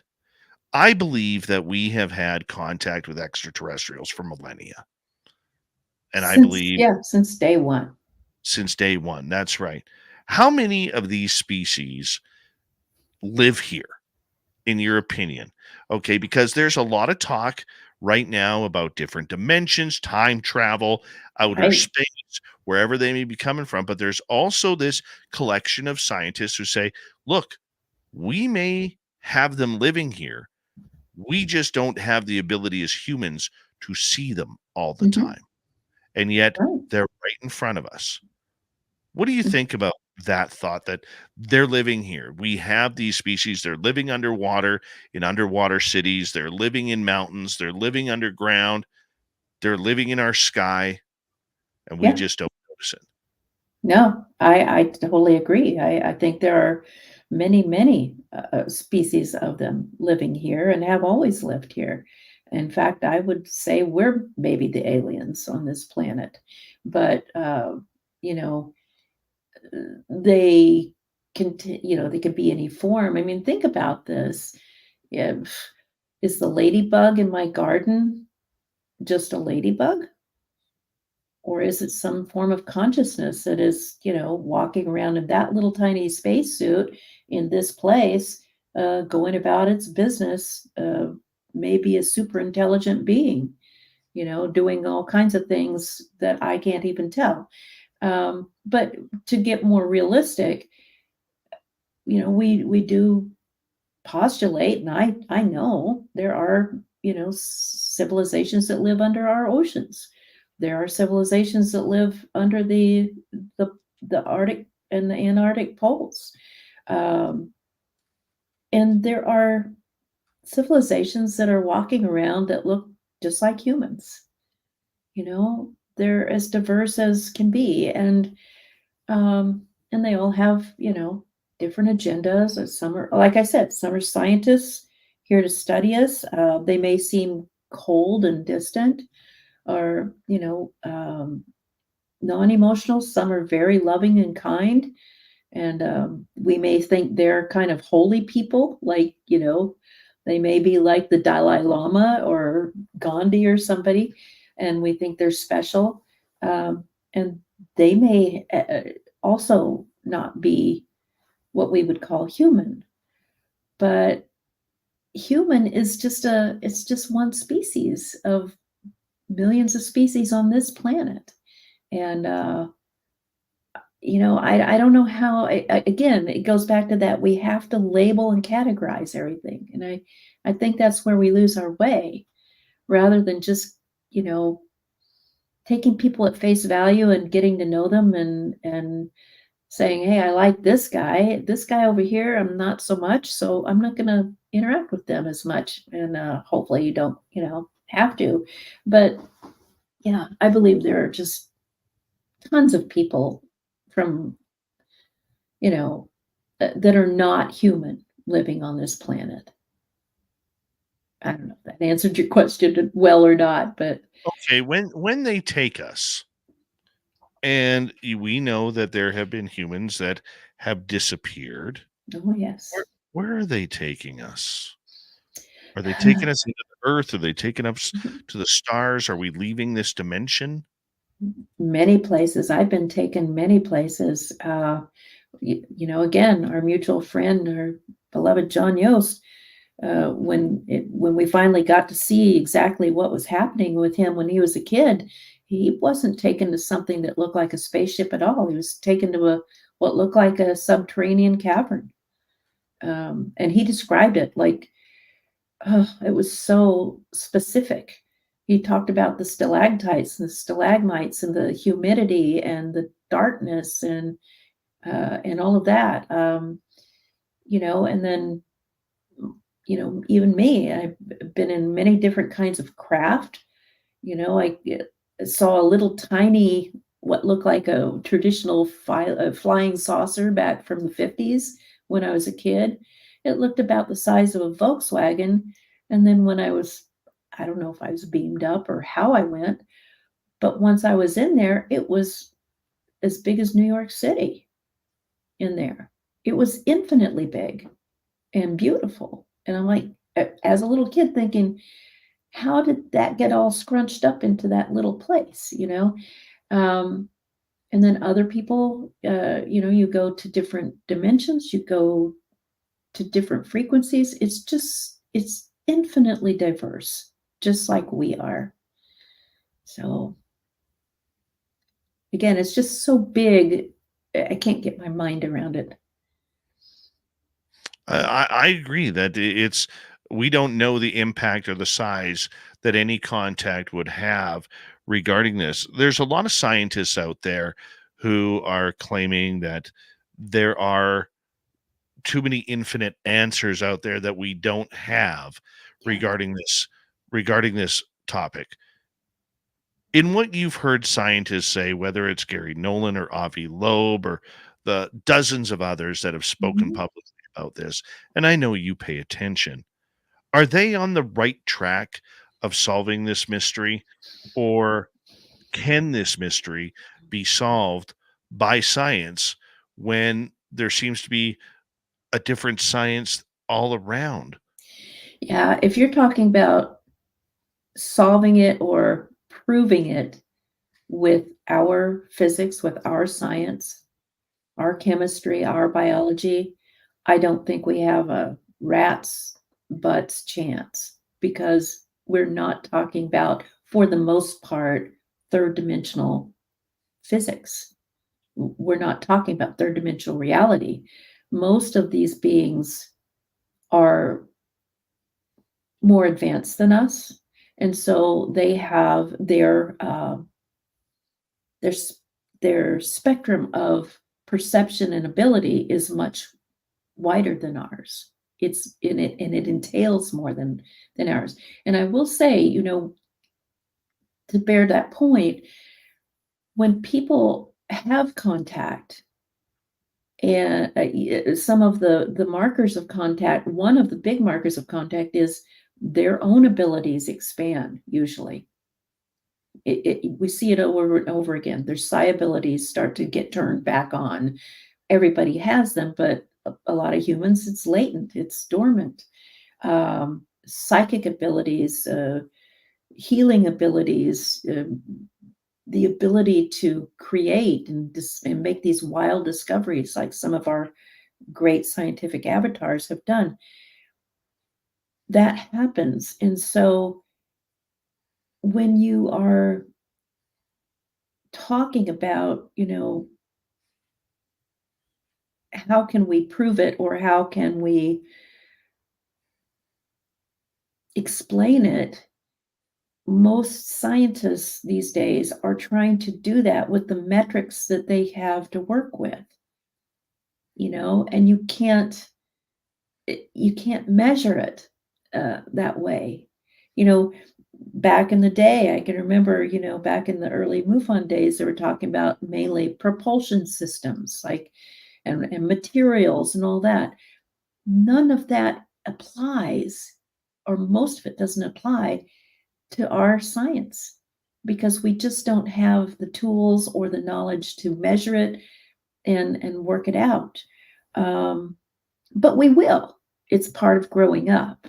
Just like a baby, most babies don't come out of the womb reading a book. You have to kind of work your way up to building blocks of learning how to read, right? But eventually they do. And once you can read, then the world is your oyster and you start to make other discoveries.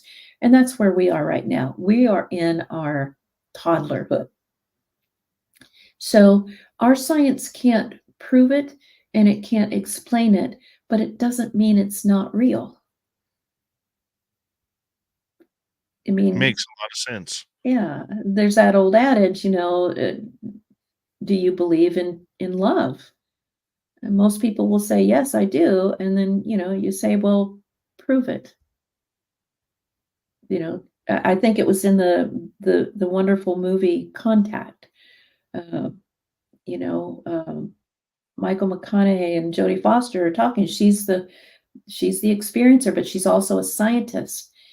And he's an ex-priest, or was going to be a priest. And she's very scientific. And she says, no, I have to have these metrics. I have to be able to prove it.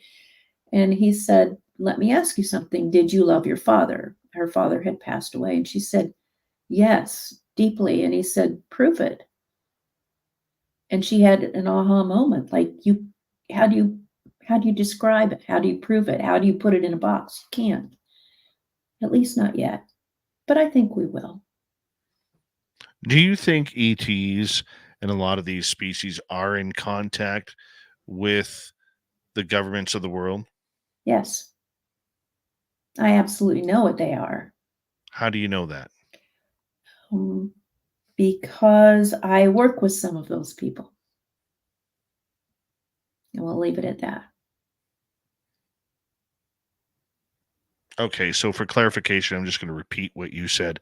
You work with people on ETs who have certain positions of authority, who have confirmed to you that they are in contact, or the government is in contact with extraterrestrial species. Yes, I will go on the record saying that. I will not divulge who it is, No, because I that don't breaks I don't think confidentiality. But many of the people that I'm speaking of have been in some very high level positions, or still are.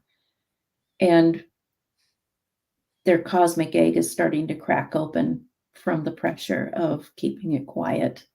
And they're starting to have a conscience about, most of these people think they're doing the right thing, by the way.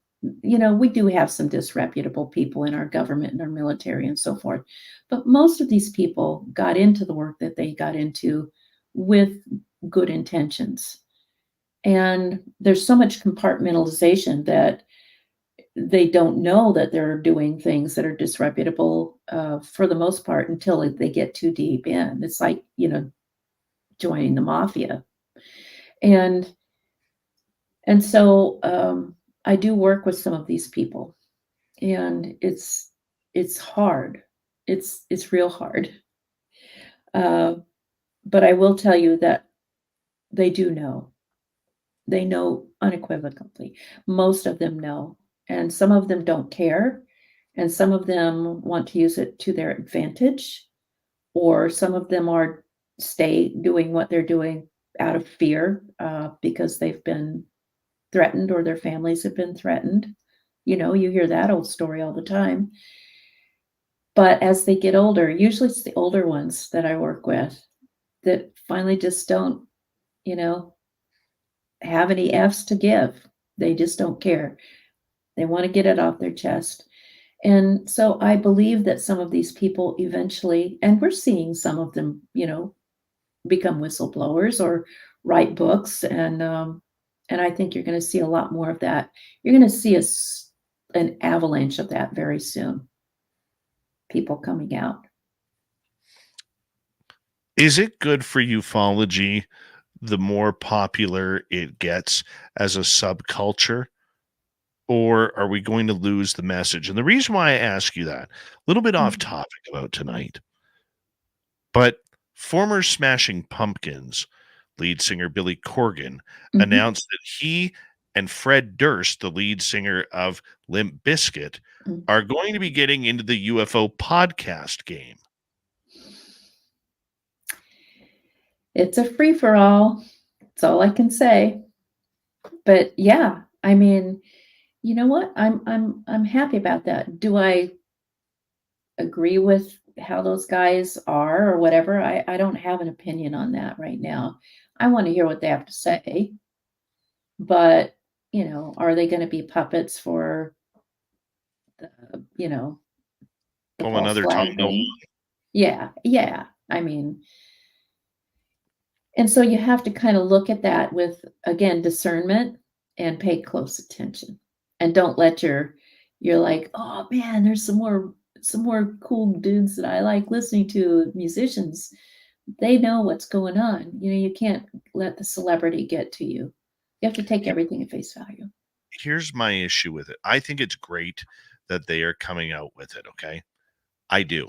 I think the popularity that they will bring to the field for the 30 to 60 somethings who have followed their music over the decades, I think it's going to be wonderful to bring more people in.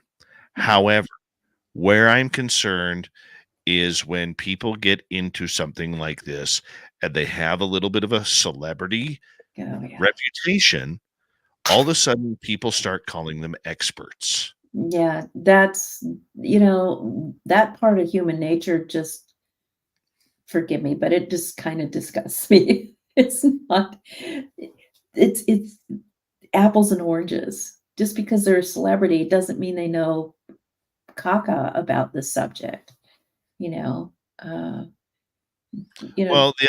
but here's the flip side to it. What's going to happen next is everybody in ufology who's pandering for followers, subscribers, and everything, they're going to get the pick of the litter. And they're going to come in and they're going to be, these guys are great. They're wonderful. Next thing you know, they've done half a show and Alejandro Rojas is handing them UFO Researchers of the Year. Yeah. Right. Yeah. But again, what goes around comes around. You can only, I think it was Eddie Van Halen, let's just talk music, said you can only polish a trash can so much, but it's still a trash can. And people will notice it. The unfortunate part about it is I have concerns. And, immediately I thought, well, what can I do to get these guys on Spaced Out Radio? And it's not for the fact of gaining subscribers or listeners. I want to know what they know about ETs. I want to know too. I know Billy Corgan is an experiencer. Yeah. He's come out about being an experiencer. Yeah. I don't know about Fred Durst, but I know that Fred Durst has a real love of this subject. Well, you never know. And I have seen people, no matter what you think of these two guys or them singularly, I have seen many people turn on a dime lately and be completely changed like that from their experiences. So, what was before, I always take people at, as I said before, I take them at face value until they prove me wrong otherwise. But I'll be very interested to hear what they have to say. As much as I did not care for Tom DeLonge, I wanted to hear what he had to say. And immediately I heard fear-based stuff. And anytime you hear fear-based stuff, I think it's probably not true. I think it's probably a confabulation or sprinkled with a lot of confabulation. Let's just put it that way. We have 4 minutes to go tonight with you on Spaced Out Radio. Debz Shakti is our guest. Heading into the rest of this year, as we have 9 months to go, there's going to be a lot of talk. There's going to be a lot of conjecture. There's going to be a lot of discussion, ample arguing on social media platforms about the disclosure movement, more whistleblowers and everything. Oh, yeah. How can people stay calm and just absorb the information and be able to not get emotionally involved with it? Well, again, those techniques I was talking about before, some form of going within, meditation, breath work, nature, keeping your vibrational state high. I don't care if you love dancing or creating music or art or having a radio show, whatever really jazzes you up, keeps your vibrational state high, that will give you more perceptive ability to be discerning about all of this stuff. I promise you, it's like lifting. I hate to use the word spiritual, but I'm going to use it. It's like lifting spiritual weights. They might be holding the door shut for you to keep you in a little box, but if you're getting into strongman territory from doing these practices, you're going to be able to knock the door down and see what's out there. And I that's just my advice. Be the best person you could be. Try to do the best you can in your life, in your own life, and help others as much as you can. And you'll be able to see what's what. It may take a while, but you'll start noticing where the flaws are. And then just, go look for something that's more positive or more beneficial to you and society, and do that. I like what Rob G says here. Hard not to get emotionally involved. The moment triggers all sorts of emotions on its own. Indeed. Indeed. I love Rob, by the way. Hi, Rob. But He's got great chin hair. Yes, he does. Our emotions are a great benefit, and they can also be a burden in that way. We have to become emotionally mature as souls so that we can make that discernment. And it can be done, I get that. I can fully understand and appreciate that. And we got 1 minute left with you. And a big thank you for coming back on Spaced Out Radio. It has been too long, way too long. Tell everybody, if you don't mind, where they can find you, and maybe take some of your classes or get any sort of reading from you. Cool. Awesome. Well, everything goes under my name, Debz Shakti, DEBZ or DEBZ, SHAKTI. My website's debzshakti.com, YouTube, Debz Shakti, Facebook, Insta, Twitter, everything you can think of. It's all under Debz Shakti. And, get in touch with me if you've had an experience and you don't understand it, or if you want to have a conversation. I am really busy, but I do love people, and I want to hear your stories. Or join the experiencer group. It's called The Vortex. It's a Facebook group right now, but it's probably going to get bigger very quickly. Get in touch with me. Go to the website. I teach retreats, workshops, classes, everything. Debz Shakti, everybody. Steve Stockton from Among the Missing next. Then the UFO Court with Courtney Marcassati right after. Hour 3 is next. You're listening to Spaced Out Radio with your host, Dave Scott.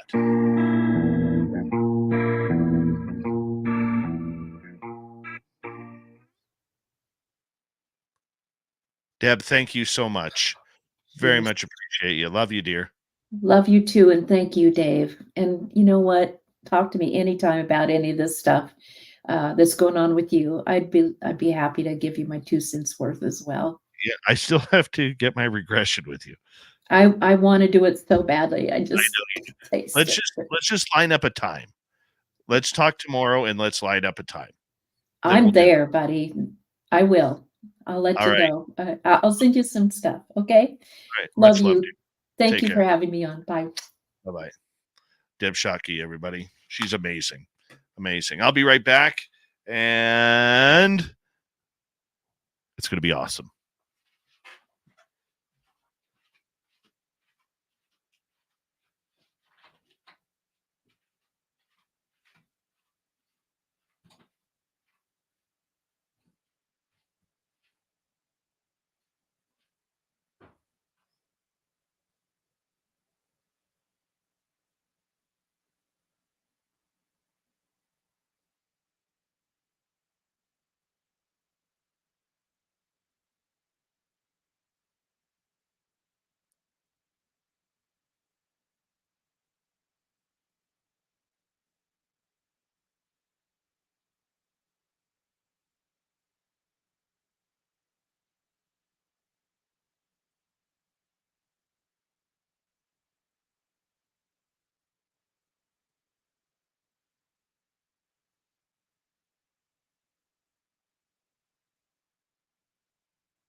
Courtney, just so you know, the Steve Stockton report is really short. It's only about 1 minute and 15 seconds.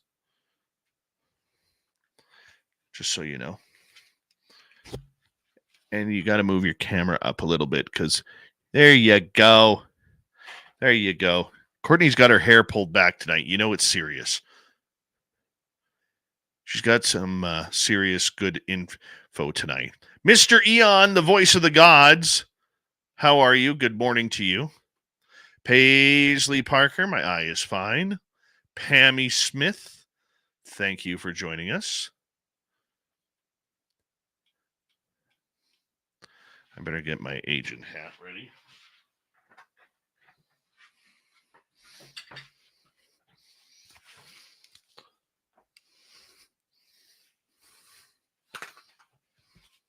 Thank you to our super chatters tonight. Gizmo with a hat trick, T-Bone with a hat trick, W. Decker ×2, Dutch Hank, Aloha Dave, Trucker Andrew, Kira, Sally Elka, and who else is here? Foxy Joe, thank you as well. And here we go with the third hour, everybody.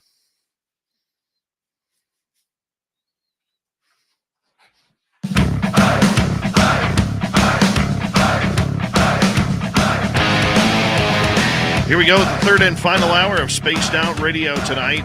My name is Dave Scott. Always appreciate earning your listening ears wherever you are on this beautiful planet we call Earth. Hello to everyone listening in on our terrestrial affiliates around North America, digitally on Odyssey Radio, TalkStream Live, and KPNL. All of our archives are free. Join us at youtube.com/Spaced Out Radio. Do me the favor, hit that subscribe button. The Desert Clam has set the password for tonight in the SOR Space Travelers Club. Hagiarchy. Hagiarchy is your password. Use it wisely, Space Travelers, as the Clam sets the password each and every night right here on Spaced Out Radio. Our website, spacedoutradio.com. We have a plethora of features for you. Rock out to Bumblefoot, read the news wire, check out our swag as well. Follow us on Twitter at Spaced Out Radio, Instagram at Spaced Out Radio Show, and on Patreon in the Space Travelers Club. It is that time of the night we say hello to Steve Stockton from Among the Missing and another creepy story.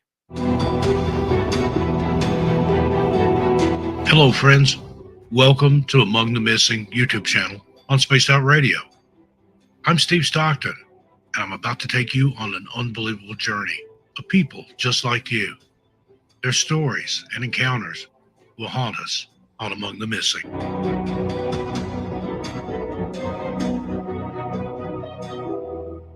Next up, we have Little Girl Lost, the story of Victoria Bench.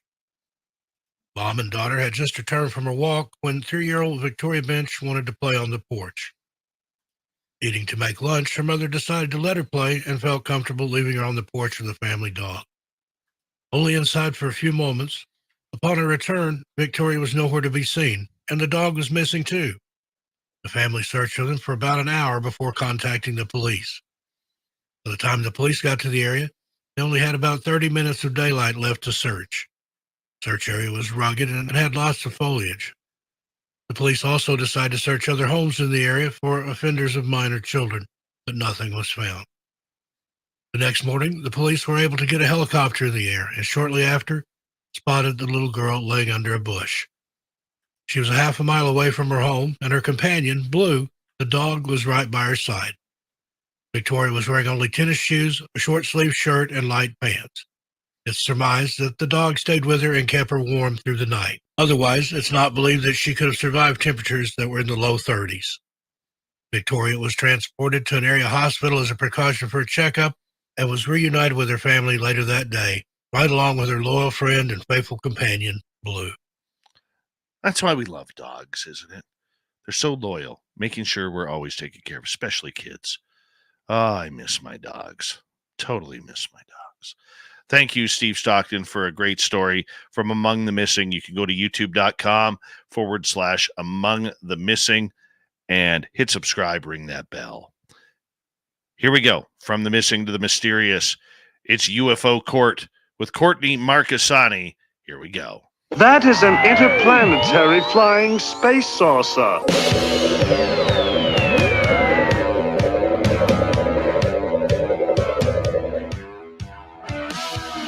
You have made me very angry. Very angry indeed. All right, Courtney Marcassani, thank you so much. From somewhere in the central part of the United States, making your way from Alaska all the way to Pennsylvania. I don't know where the hell you are, but I'm glad you're here tonight. Thank you for joining us. Well, I sense some heaviness, so I'm going to start off with something that I've been practicing for you. And this is for Jules, too. For Julie. I'm glad she's in the chat space. Are you ready? Yes, I'm ready. Hello, everyone. We're so glad you're here with us tonight. Tonight on Spaced Out Radio needs no buildup.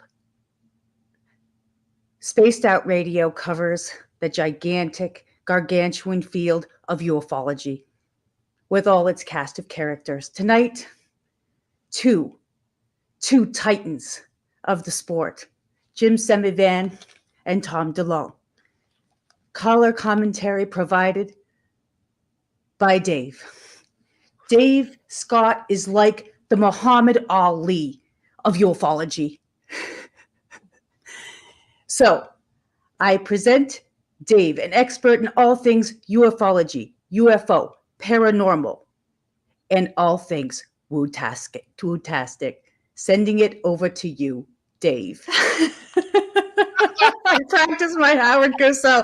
I was trying to do George Bush. I was like in the truck, trying to do my George Bush, my Dana Carvey George Bush, which is like 1,000 points of light. And then I was like, Dave's a sports fan. I should just do Howard Cosell because I used to practice Howard Cosell all the time because he was on ABC Sports all the time.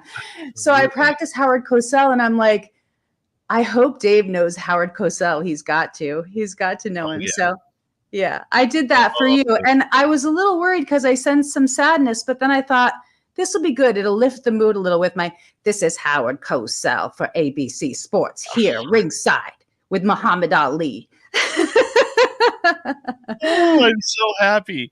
I am so happy right now. That was amazing. Dude, I know you're like, what's she doing? Where's she going with this? Color commentary by Dave Scott. I am absolutely pumped up. He's like the Muhammad Ali of ufology. Oh, that was a good Howard Cosell.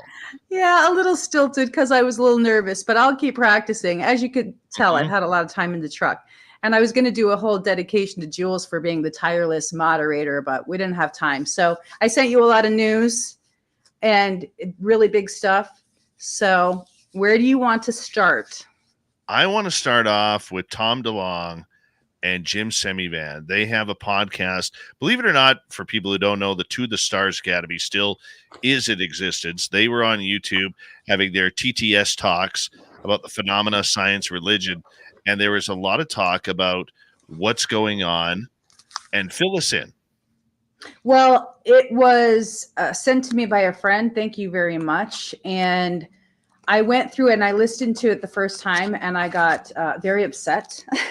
So I had to listen to it again and take off my my experiencer hat a little bit. They went into a couple of really important points. Jim Semivan just knocked it out of the ballpark. He was so prepared for this interview. You could tell he was organized. He had his topics. He had his questions. He brought in quotations from John Keel. He asked Tom DeLonge about his feelings about what NHI is. And that's one of the biggest parts and one of my biggest takeaways from listening to the podcast. Did you get a chance to listen to it? I did not. I had one of those extremely busy days today. Yeah, I get you. So he was basically asking him, there's a lot of people in the field think that these are ET that have come here from another planet. They left, they've been watching our planet, or that it's poltergeist. And so Tom DeLonge actually went into his whole theory and philosophy around NHI. And I have to tell you, it was really fascinating. It ended up being very negative. So it's not for the light of heart. It's definitely a more dark picture of what he believes the intelligences are. And the core idea, I broke everything down for you guys. The core idea is basically he believes that these NHI are imprinting on us or trying to break into our reality because we're imprinted to worship some higher deity. And he's saying either that our DNA was manipulated or, we've just been born to worship them, but that they're not here for a good purpose. That's his main idea. I got to comment on this if you don't mind. Tom DeLonge, for as much as we know, is not an experiencer. He's an enthusiast. And what he's done is he's learned everything that he could from Peter Jacobs, who is a very accomplished researcher, but has a very negative look and view of extraterrestrial contact and non-human intelligence, calling it demonic at times.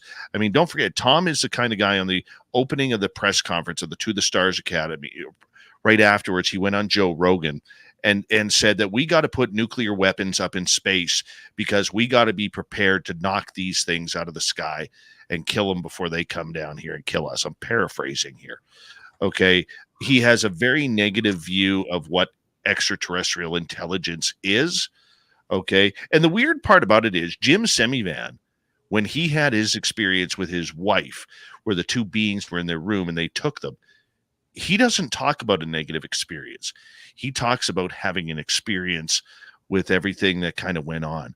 And I wish, this is what scares me, and it falls into a category that I was just talking to Debz Shakti about with Billy Corgan of the Smashing Pumpkins and Fred Durst from Limp Bizkit, now going to be starting up their UFO podcast, is people idolize them for their music and the genre that they were in with the music that they created. And now these same people who may not be familiar with our subject matter are going to look at them as experts in this field. And we saw that a lot with DeLonge in the To the Stars Academy. And it really bothers me that he is so intent on following like a Bible. When we talk about people following deities, he follows David Jacobs. Is it David Jacobs? David Jacobs is the temple professor who did hypnosis and talked about a fifth column that we were going to be invaded and that the hybrids were going to be used as a fifth column within. Yes. And he uses him as almost like biblical. And this isn't a biblical thing. And it just bothers me. It bothers me a lot. I mean, look, I'm a huge Blink-182 fan. If DeLonge and his band came to Vancouver, I would go see them because I love their music. I think they have a lot of fun on stage and everything. But when it comes to UFOs, he is so out to lunch with what's going on. Yes, he has the sources. Yes, he's been indoctrinated by a number of people from Hal Puthoff to Jim Semivan and everything. Okay. But he doesn't have a clue of what it's like to have ET contact. You can tell.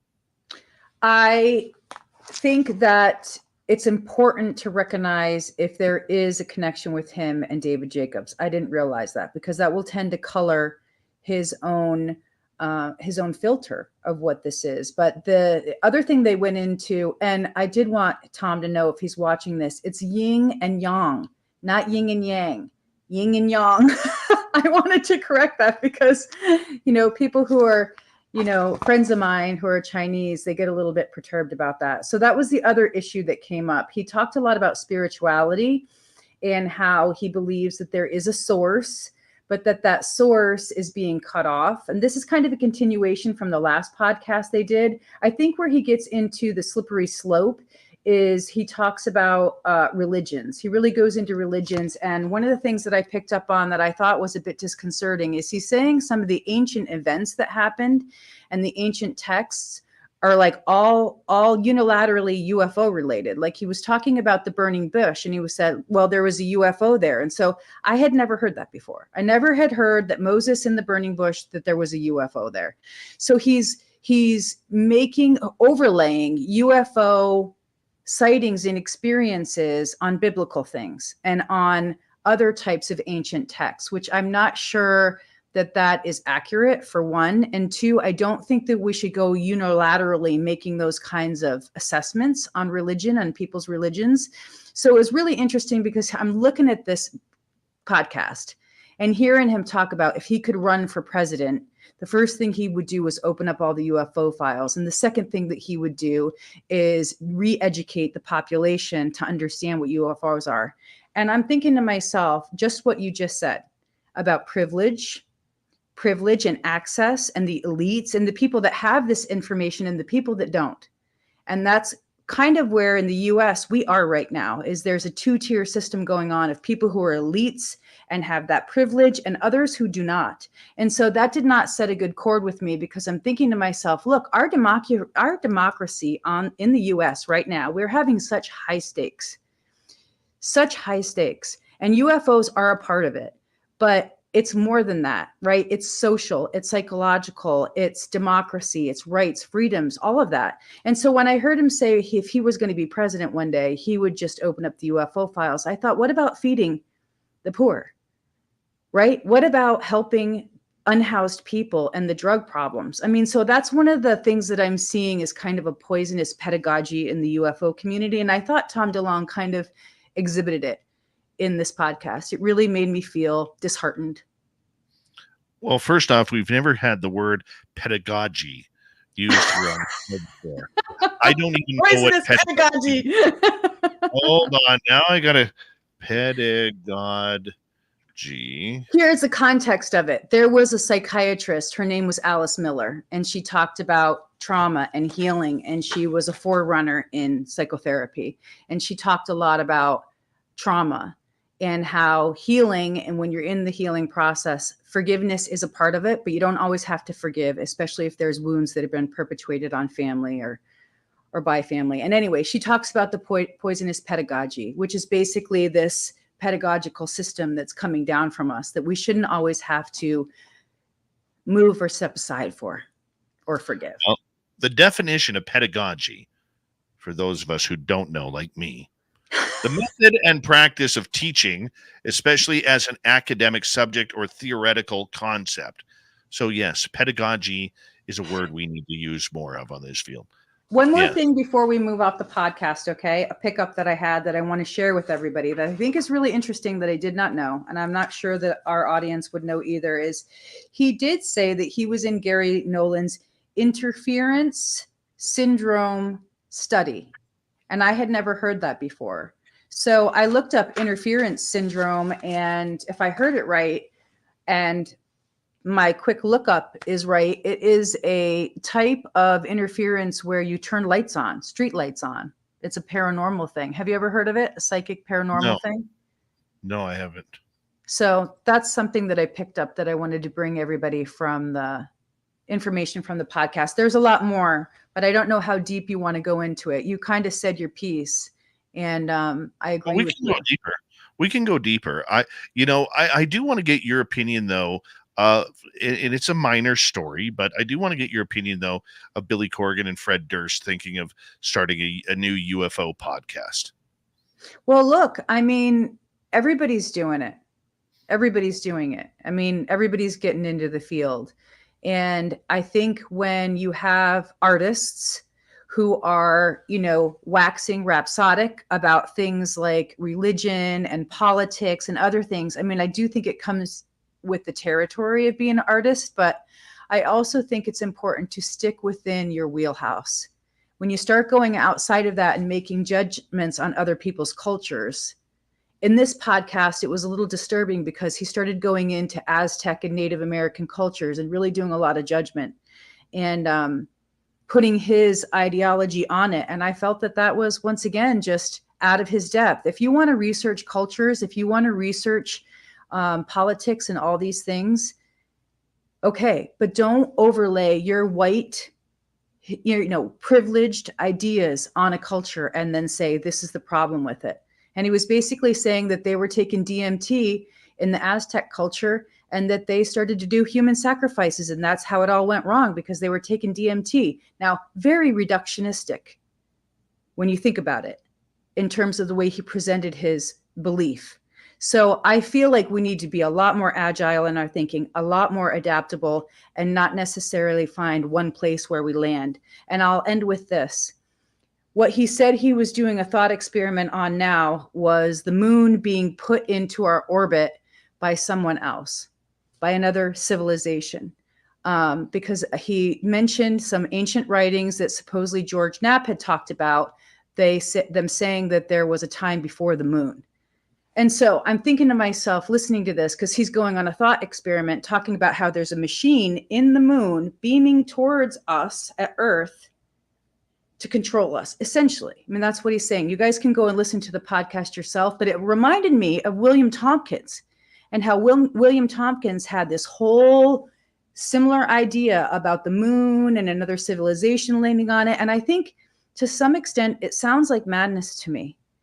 And I think that the conspiracy stuff is only lies. Lies find a place to land faster than truth. And so I think that if we get caught up in some of these ideas of his, it could really take us off track. That set me back listening to it. Yeah. And, you know, like, getting to the whole point, I think everybody has a right to talk about this subject. I think we need more people talking about it. I think, you know, somebody like Fred Durst and Tom DeLonge or Billy Corgan, they are going to bring literally hundreds of thousands of potential new people to this subject. The problem is some of those ideas are they're not based in any fact, Dave. They're not based in reality. Well, I agree. I agree with you. I know Billy Corgan has come out as an experiencer. I do know that. I don't know about Fred Durst, but the thing that troubles me is that we're going to see a UFO community all of a sudden go absolutely haywire trying to get on their show for basic clickbait, to try and gain listenership, viewership, subscribers, and everything. That's what a lot of the conspiracy stuff is. People who get into the conspiracy game for media entertainment want to draw attention on themselves. They're not necessarily looking for the truth or patient enough to do the research and the diligence. So the more people in the field, I think the better. I agree with you. The more high profile people, the better. But when you start talking about this two-tiered system that we have and the elites who have access to things and all the rest of us who don't, I don't know that it's a good thing to have more rock stars and people who are famous to get access to parties on private islands and things. How does that help the community? Well, it does. It helps certain people.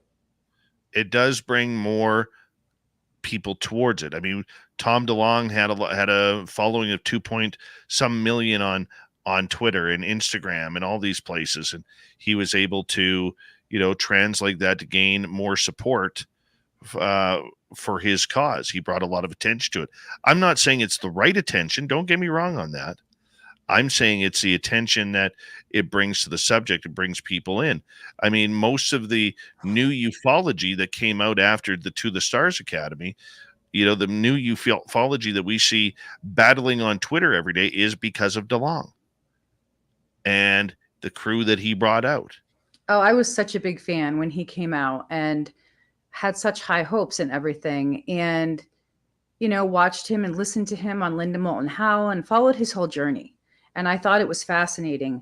I'm just a little concerned when he starts talking about native tribes in the US and putting white ideology on it. That doesn't seem like a good place to go. If you're going to research the history of it and talk to the cultures and find out and dig deep into it, but I don't think that we should just make judgments about other societies and their experiences. That part didn't really sit well with me. Well, let's move on. When we come back on UFO Court, we're going to find out more news about what's going on in ufology. Courtney Marcassani and UFO Court right after this on Spaced Out Radio. Stay tuned. This is Spaced Out Radio and your host, Dave Scott.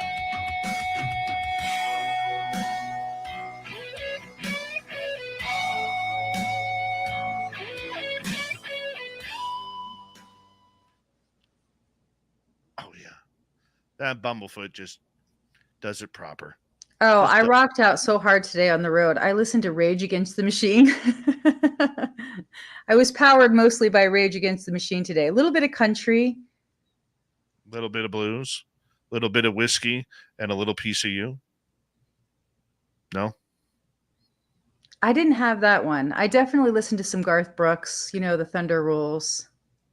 I was talking Hell Yeah, their song Alcohol and Ass. It's a good metal song. So I'm curious about what Jeremy Jones is saying. He said, why aren't you slamming other researchers for doing the same thing? He isn't doing anything different. Well, I kind of think that he is doing something different, actually. I think that's why I brought it up today. And I thought about whether I wanted to bring it up or not. But, you know, we get a lot of flack, including from Sean Kilpatrick saying that we're a bunch of wackadoos, essentially, and we shouldn't be taken seriously. We're conspiracy theorists and nuts. And so when I was listening to the podcast today, I guess the thing that was concerning to me was talking about researchers, talking about the moon being a machine, just seemed in some level too far, like a bridge too far as a possible theory for reality. And I know there's creative thought processes and creative imagination that goes into places, but to see that that might be going into the realm of making it fact because Tom DeLonge said it, that's why I brought it up. I hope I'm not offending you, but it was just my takeaway from listening to the podcast. So that's my answer. Let's see what the response is.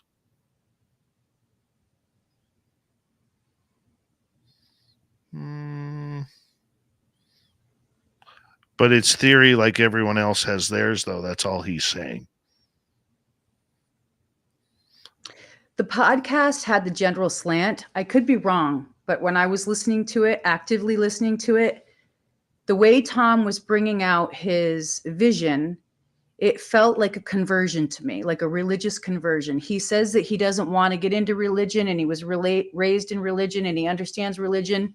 But the way he was talking, it sounded like conversion to me, like we were being delivered, in a sense, as an audience to his new way of thinking around spirituality. So there was some part of that I heard that I felt like it was conversion. And I guess that's my other problem with it.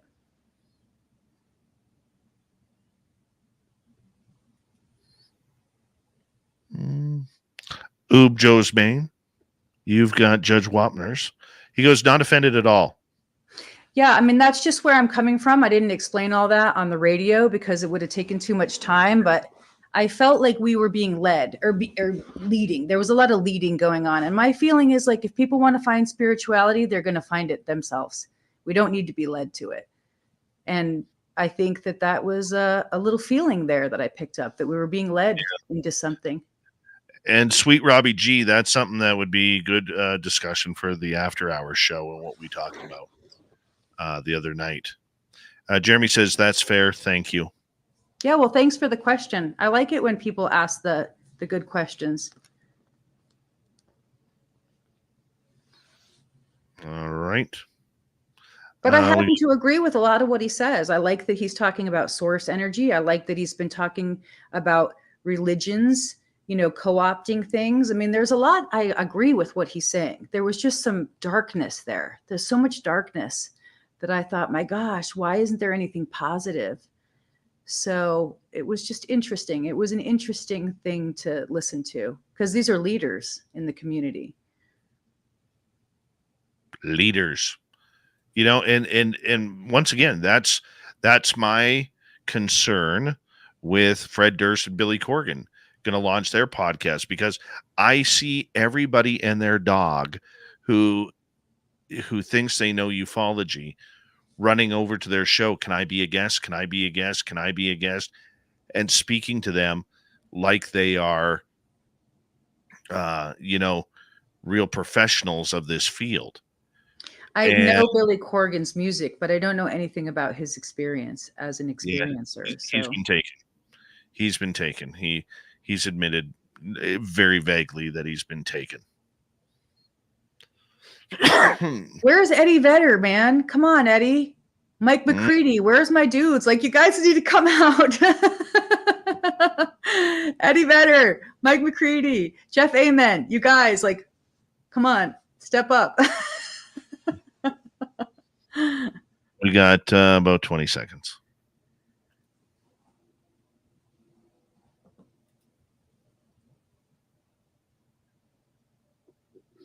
And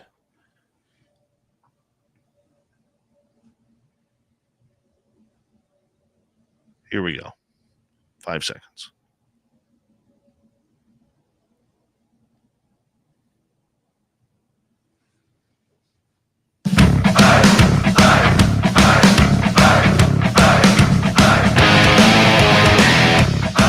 Here we go with the final half hour of Spaced Out Radio tonight with UFO Court. Courtney Marcassani is with us. I want to remind all of you that if you missed portions of this show or others, you can check out our free archives by going to youtube.com/Spaced Out Radio. Do old Davey the favor, hit that subscribe button. Our website, spacedoutradio.com. We have a plethora of features for you. Rock out to Bumblefoot, read the news wire, check out our swag as well. Follow us on Twitter at Spaced Out Radio, Instagram at Spaced Out Radio Show, and on Patreon in the Space Travelers Club. Courtney Marcassani continues on with UFO Court, and 60 Minutes has done a big story about UFOs. And, you know, it's been a long time since they've talked about this subject. It's nice to see some journalism on this. Well, the 60 Minutes that's coming up on this Sunday is about Havana Syndrome, and it's a continuing story. There is a new angle. There's an FBI agent who's coming out to talk about being targeted in the U.S. And it's interesting because the New York Times had just done an article. I just posted on Twitter, I think it was like 3 weeks ago, where they were saying that their Havana Syndrome was not, that there were no injuries. It was basically like backtracking and negating former reporting. And so it's interesting that this report's going to be coming out on Sunday, and it is an FBI agent, and she's going to talk about it and go on the record that she was targeted in the US. And so that whole episode is going to be about Havana Syndrome and US citizens being targeted potentially by foreign adversaries. So I thought I sent that to you because I thought it's interesting, because in the NDAA, they talked about changing Havana Syndrome, the name, to anomalous health incidents, AHI. And when that was being written in, I think one of the major reasons why it was being written in is because there were several FBI agents that actually had AHI. So it's just something to keep following and to follow up on it and see what the reporting brings back. Well, the other thing, too, is many UFO experiencers claim to have Havana Syndrome as well with everything. So that's why, you know, we need to keep an eye on this subject and what's going to be reported on it. Yeah, and it's curious that they came out and talked about it. It happened in Cuba at the embassy there, and there were all kinds of issues and injuries. And then, you know, they were following up on this as a grave concern. And then, you know, several years later now, they're coming out and saying, no, there were no injuries from it. And so why is that? Why did they do that? So I'm interested and curious to see on the 60 Minutes what the witnesses and the potential victims are going to testify to in this news program. Well, everybody can tune in and learn about it, you know, because it's going to be very interesting to see how it plays out.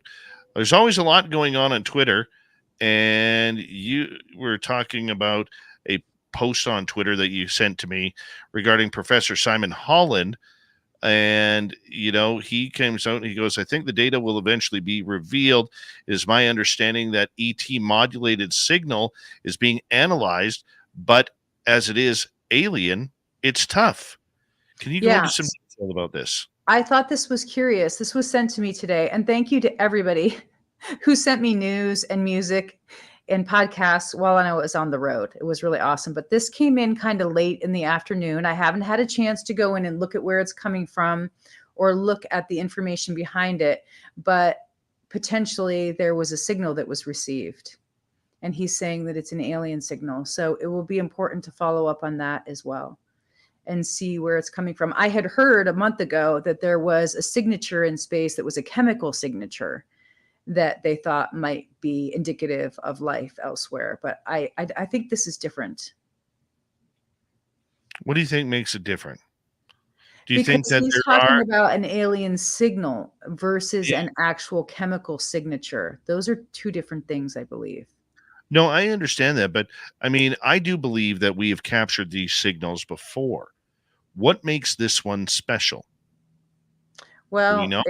yeah, I think that he is obviously putting it out there publicly. So we'll see what happens. We'll see what happens. We've heard this before. We've seen it before, and then it's died on the vine. So it's just something that came up and cropped up. I don't know that it's any different. All right.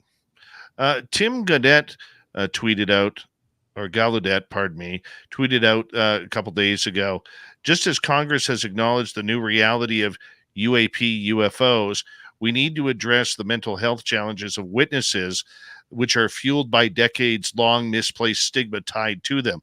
That is the mission of UNHI, or pardon me, Unhidden Charity. That's what it is. Sorry, which he's proud to support.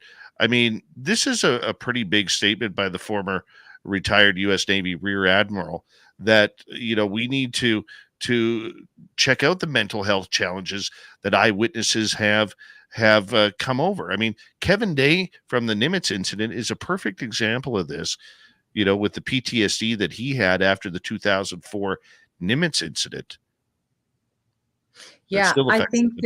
I think that it's really amazing that he continues to stay on the same track. He's going to be working with Unhidden as an ambassador. They're bringing on a bunch of different high profile people to work as ambassadors for their mission, which is essentially to address mental health issues, but also they're not calling it, they're not casting it in a negative light. They're calling it exceptional experiences. And exceptional experience is a wide range of experiences, but it includes UFO experiences, but it could be anomalous experience as well.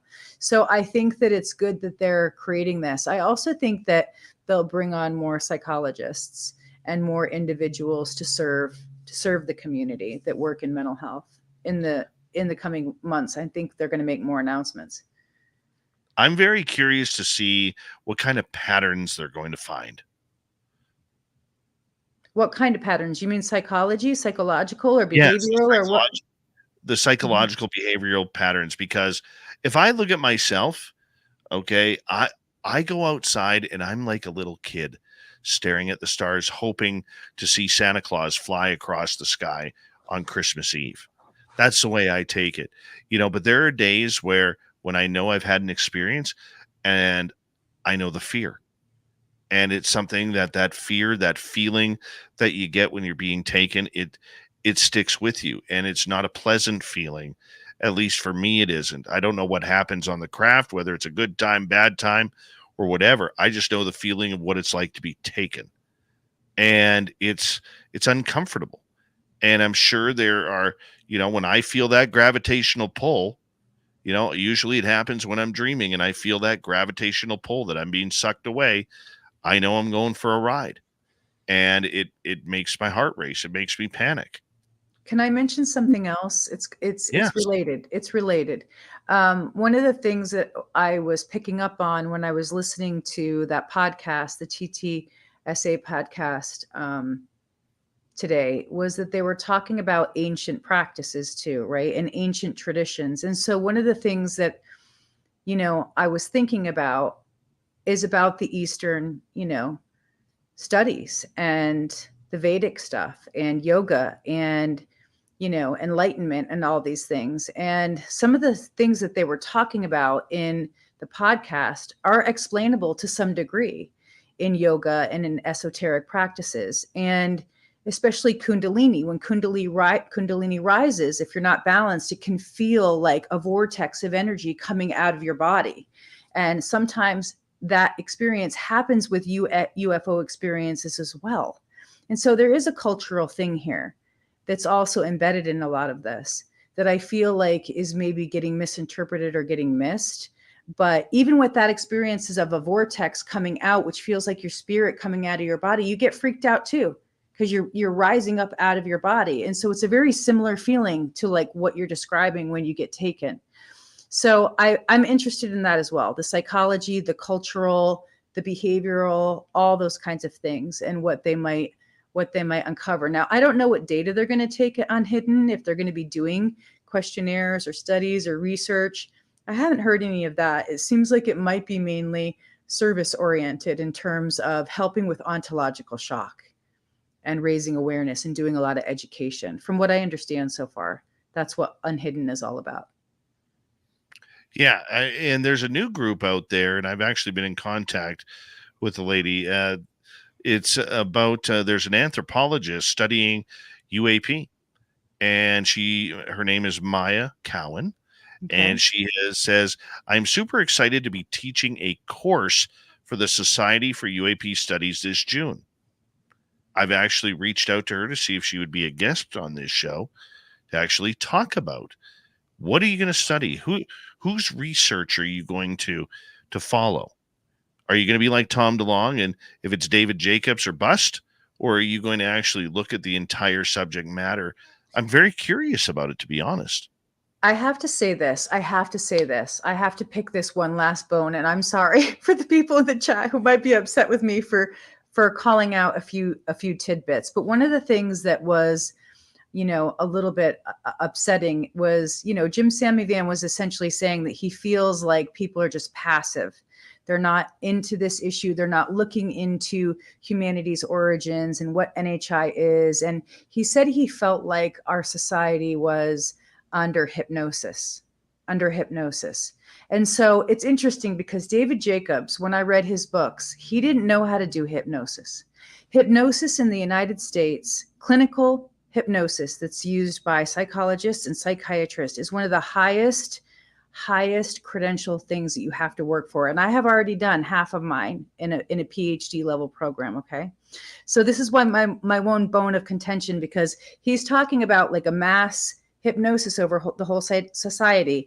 Tom DeLonge, you're telling me, is into David Jacobs. Well, David Jacobs didn't know how to do hypnosis, yet he was using hypnosis with patients wrongly. He wasn't doing it appropriately. Second of all, Tom DeLonge had come on to Twitter. It was probably about a year ago. It was a year ago because I was in my winter term of my PhD, and I was doing my second level hypnosis class. And I had brought something up because he went into memories, experiencer memories, and how they can't be trusted or relied upon. And so we had a little bit of a debate. And Tom DeLonge just basically shut me down and said, why don't we trust the people who are the experts like John Mack? Well, John Mack's not here anymore. And there's only a couple programs in the United States that do real psychological hypnosis. And I'm one of them who's in that program. And so when he kind of shut me down, I was like, this is interesting, because I'm actually in a clinical program for hypnosis. Yet he's saying, let's not rely on people who don't know what they're talking about. So I have a problem, not just with them relying on people who don't know how to do clinical hypnosis like David Jacobs. They're relying on his judgment, and obviously he wasn't doing it properly. So why would we trust that? And why would we base a whole ideology upon it? So that's my last bone to pick about the podcast, and one of the things that I thought was really not necessarily accurate about hypnosis.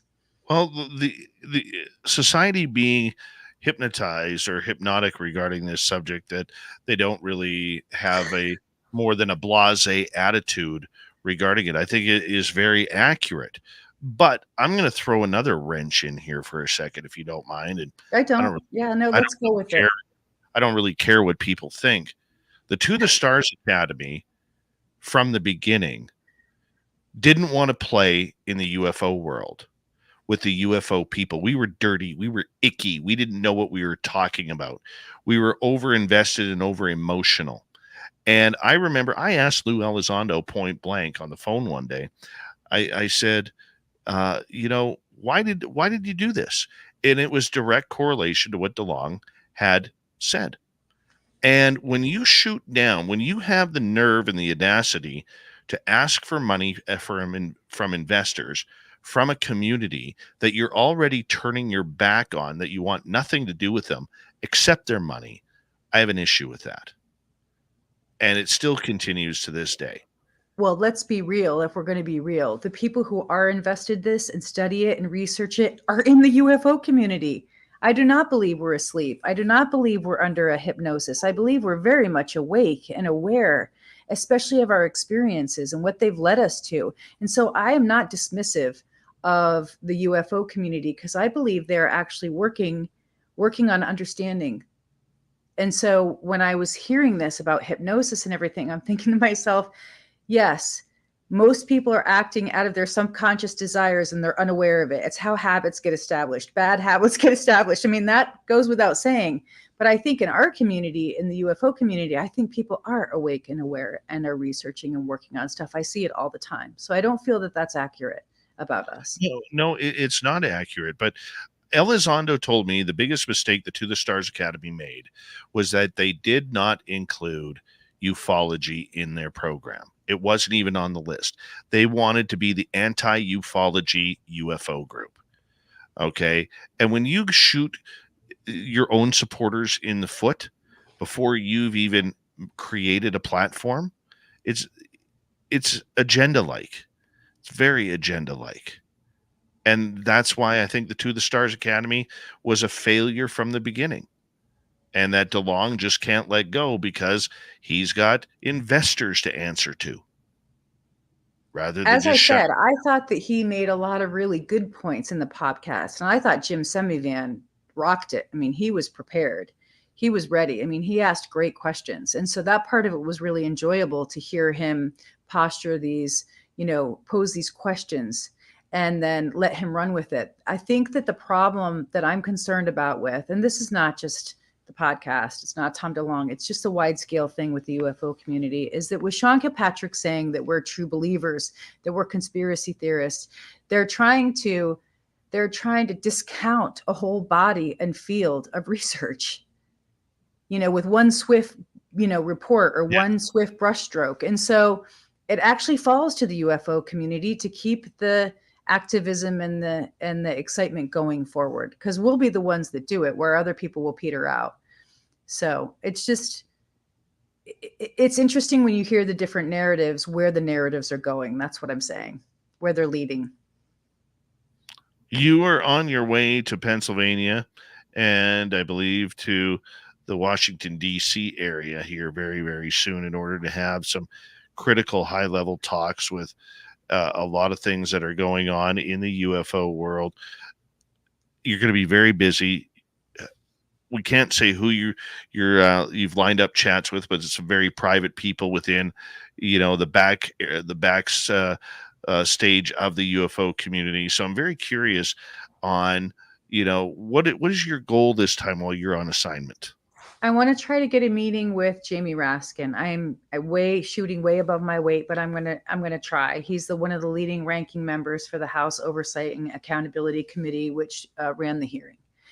And I'm going to try to talk with him about some of what we've actually talked about tonight, about the discounting of the UFO community, Sean Kilpatrick's true believer statements, some of that, just how I feel that it's rising to a very, very dangerous tension. And then I also want to try to see if I can track down the signals intelligence that David Grush talked about in the declassified report, because I think it's there in maybe Georgetown. I think that's what he said. So I want to try to get the signals that were done underneath the treaty, the nuclear treaty with Russia, because there was apparently some signals traffic that came in. And so I'm going to try to get that. And then I want to try to get it analyzed when I'm in DC by a signals intelligence person. So that's 2 targets that I have for the East Coast. I have another target, which would be the UAP caucus, to try to establish a foothold in the UAP caucus with an organization that's new and hasn't been established yet. But that's my 3rd target. And also my 4th is to follow up on the statute to see what's happening with that, see if we can get our fingers on the pulse so we can report back to Spaced Out Radio what's happening with that legislation. It's going to be busy coming up here for you. in the next little bit. Do you see any private talks happening with people to try and gain information? Oh yeah. Yeah, I definitely have private talks set up. I know it caused quite a stir, so I'm not sure how much is worth mentioning, because people really want to know who you're meeting with, and they want to know what's being talked about in order to, believe that it's true or that it's fact. So I do hope to meet with a few people, and I'm crossing my fingers. But I found out listening to the podcast that Jim Semivan lives in Virginia, and I'm going through there. So I was going to send him a note and say, hey, I'd like to have coffee with you and do a post-op on your podcast. Please meet with me. We have to have discussions. So anyway, but I am probably going to send him an email too, just to say, hey, I listened to the podcast, and these are my points. These are my talking points. You never go wrong with that. I think it's a smart idea. Hit them on up. Well, I want to talk to George Knapp too and say, what writings are these? That there was a time before the moon, that there was a civilization that wrote that there was a time before the moon came. Who was that? Let's track that down. Well, we got a lot to track down. That is for sure. We got about a minute to go with you here, Court, on this edition of UFO Court. What should we look forward to for the rest of the week? Well, I think that some things have dropped off. They've fallen off for some reason. And so I keep bringing up the op-ed, the David Grush op-ed, but I haven't heard a word about it and seen no movement towards it at all. So I don't think we're going to get any updates on that.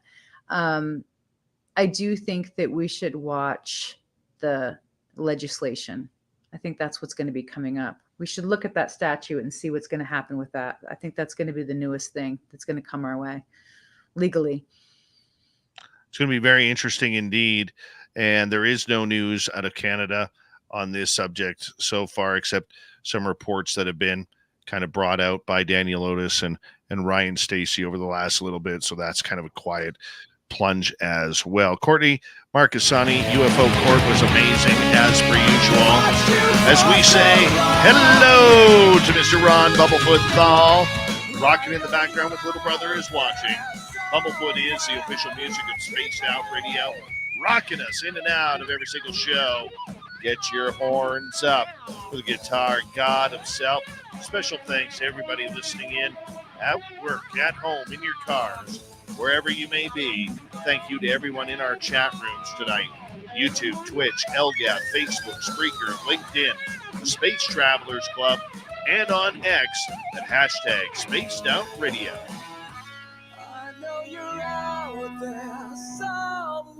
Remember, this show is copyright by Spaced Out Radio and SOR Media Ventures Limited. Thank you so much for choosing to share your evening with us, because together, my friends, we're watching. We own the night. Mr. Bumblefoot, we need a favor. We need you to take us home.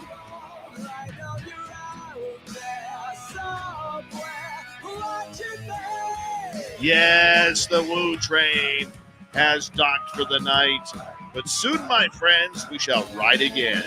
Your seats are always available. Your tickets never expire. And if you want to bring a friend, we've got room for them too. Good night.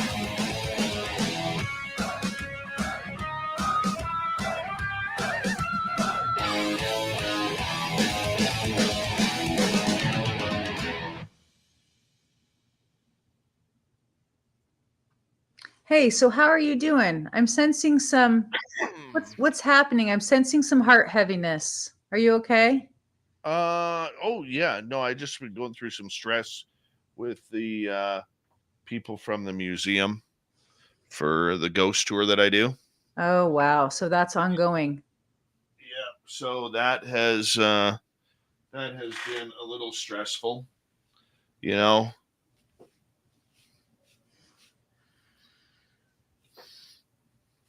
You know, politics is always stressful.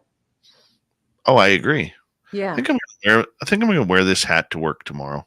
It's dashing. Can I just say it's very fetching on you?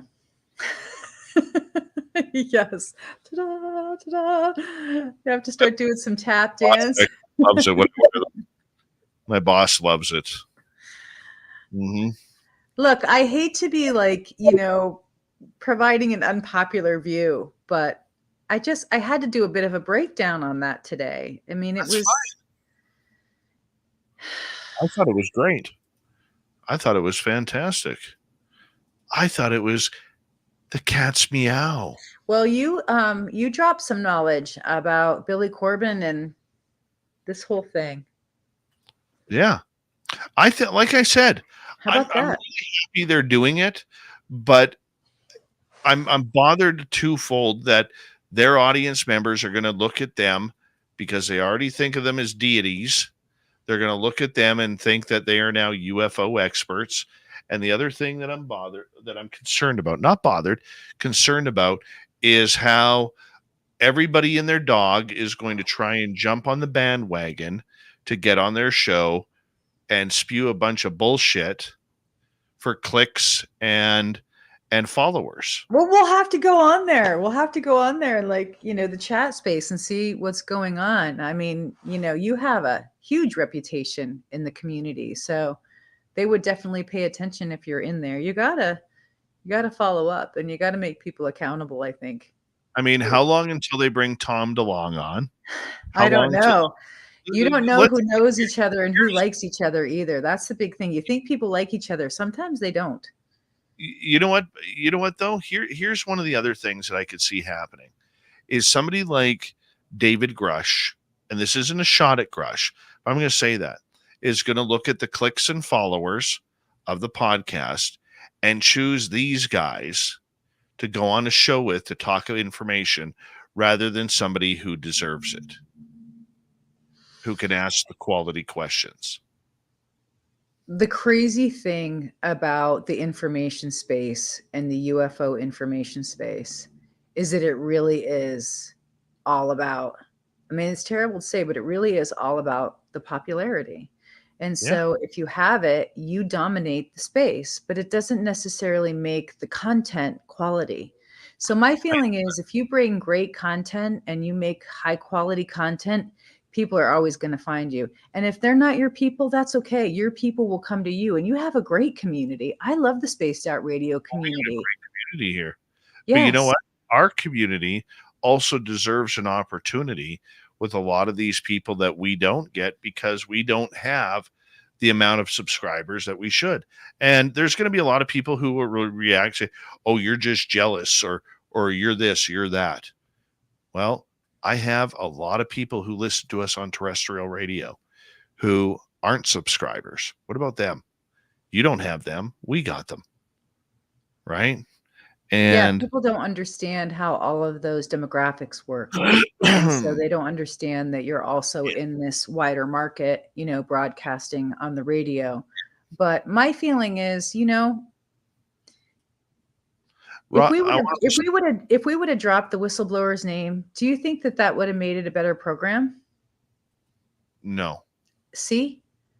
I don't think so either. And while people will say, hey, you guys have it, you should do it, I don't think being unethical to get ratings is a good thing ethically in your heart or morally to do. And so I think if you keep those standards, you will rise above. Yeah. Well, I just want to respond to Sweet Robbie G here. He says it's all about open conversation and differing viewpoints makes for a productive, progressive combo. We're not saying, I think you're right on that 100%, Rob. Yeah. You're 100% right. But the problem is it goes beyond that, okay, beyond progression, because there are people out there who believe Tom DeLonge is an expert on UFOs. Okay, it doesn't help when Alejandro Rojas, at the UFOC goes and hands him Researcher of the Year before his book Secret Machines even came out. Which that's the reason why I'm in hot water with Alejandro, because I called him out on that, and for not even being a journalist. So you have to hold the line where you feel strongly. You do. Yeah. So hi Data. So Rob, you aren't wrong. Okay. I guess what we're trying to say is that their followers, they're going to bring a lot of followers to the field, which is great. I think that's fantastic, because when they bring more people to the field, there's more people who are going to get curious, and they are going to follow shows like ours and others because they found us because of listening to, say, Corgan and Durst, which is great. I think that's fantastic. The problem that we have is the people who think their musical idols are perfect in their world, in their dream world, in their head, are going to think they are UFO experts. And the second part is that there are people out there who are just going to try and get on their show to try and improve their own clickbait type of concerns or wants and needs, pardon me. I agree. I agree with what Rob is saying in this second part. Okay. He's saying you can't immediately condemn a viewpoint without going through the proper vetting. Okay. So here's where I totally agree with you. And so what I'm known for is going through and doing the research and following up on things and reading the books and doing all that. And also patterns. I'm also known for connecting patterns and things. And so I guess what stood out to me, and I'm not just categorically dismissing Tom DeLonge, because I think he's very knowledgeable. I think he has done the work. I think he has done a lot of research. Some of it that he espouses, I'm not sure is accurate. So as a researcher, especially with biblical stuff and history and ancient history and texts, when he's talking about a UFO being above a burning bush, I had never heard that before. Had you? I mean, that sounded like completely new information. And so I want to understand that. I mean, immediately I'm thinking, I think he might be blending stories together. But if that's true, and there is a story about a UFO showing up with Moses on the mount, then I want to understand that and know how he's getting that, where he's getting it from. So yeah, vetting is important. Vetting the information is is quintessential, I think, in UFO research, if you want to be taken seriously. Yeah. And like I said, and I agree, everybody is allowed to have an opinion. Okay. There are a lot of people in this field, I don't believe their opinions whatsoever. And that goes from experiencers to critics.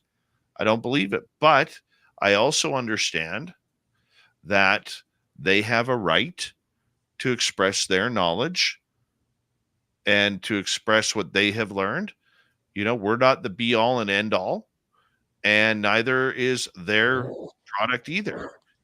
Right. So I'm focused on not so much DeLonge, but I'm focused on Fred Durst and Billy Corgan here, which I'm excited for their show. Will I listen? I'll tune in. What's the name of it? Do you have the name of the show? I don't know the name right now. Do you know when it's supposed to launch? Let me find out here, because I saw it earlier today. We should reach out to them and we should have you on their show so that they can ask you questions about running a podcast. Here's the other issue with that, though. Okay, is these are the type of guys who are not going to be making appearances, likely not going to be making appearances on other shows. Okay, most musicians don't. Most actors don't. Like, giving an example, Paul Giamatti, the actor, is huge into Bigfoot and UFOs.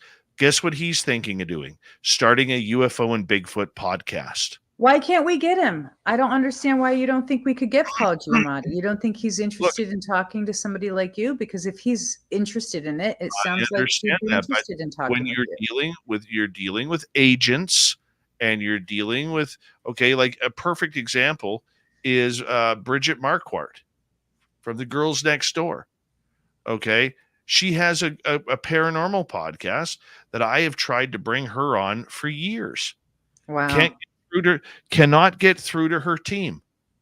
Cannot. Well, you probably have a lot more experience than I do about that. I've had to work through. It's easy to pick out names. Like, everybody is always like, okay, and I hear it from my own team. We need bigger names. We need bigger names.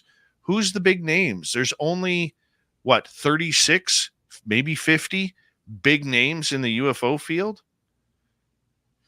I'd love to have Tom DeLonge come on and debate him. I He think that won't. would be great. I think it would be great too. Okay, so what am I supposed to do when I went to when the To the Stars Academy was there? I put in 15 different media requests for either DeLonge or Elizondo or anybody. I got 2 replies. One saying, no, sorry, we're not doing interviews at this time. The other one saying that we're interested in coming on your show, but can you please provide us with the questions you will be asking first? Sure. No, I'm a journalist. Okay. I've never provided questions for anybody. You aren't the president of the United States. Okay. You're a musician who has come into this, a very successful musician. Okay. Who's come into this and good on you for it. But as I stated in my blog, right after Elizondo and the et al. Left, I said, the problem with DeLonge is there's a time to rock star and there's a time not to rock star. And when it comes to stuff like what we're doing, he rock stars. If that makes any sense. There's an ego that goes along with that. You're not. I think that goes up into the people who are in the stratosphere, and it's just more of the same. And that's one of the things, things that I heard on the podcast that I thought was really out of touch, kind of in an ivory tower, Yeah. And if I were president, I'd open up the UFO files and I'd re-educate everyone. And it's like, do you know how naive that is? Do you know how many presidents have probably tried to open up the UFO files? Are you kidding me? Mm-hmm. JFK was probably killed over it. Courtney, when I talked to Elizondo the first time, and I said to him point blank, I said, did you know that I put in 15 requests to the TTSA for you? His answer to me was, what? He goes, I've never heard of one. And what was happening, and this is what the public doesn't know or understand, what was happening was the media person for the TTSA, a lady by the name of Kelly DeLonge, Tom's sister, okay, she was taking media requests and basically deleting them. Oh, wow. Yes. Oh, my goodness. I had no idea. Yes. Oh, dear Lord. Yes. Oh, boy. So Elizondo found out from numerous people when he came out and became more friendly to the UFO community. Okay, he came out and stated to me and others, because I know he talked to John Greenwald about this and many others. He came out and said, I had no idea that there were so many media requests for me. And that's why when he came out, he did everybody's podcast, from people who had hundreds of thousands of views to people who had like 380 subscribers. He did their shows because he felt guilty that that they were let down by DeLonge and DeLonge. And that's why I said there's a time to rock star and a time not to rock star. I agree 100%. And I think the more real you are and more down to earth you are, the more relatable you are, the better. I mean, this isn't UFO stuff. I mean, this is just unilateral people, human being stuff. Yeah. And so when I heard some of that elitism coming through, I'm a blue collar working girl from, very poor family. And when I hear some of that stuff, it just makes me think they're really out of touch with society and what's going on in this world. Absolutely. Right. So we just got to keep doing our part and doing the good work we're doing. And, you reach the people that you reach. And I know that that's a wide, wide, wide swath, Dave. So, yeah.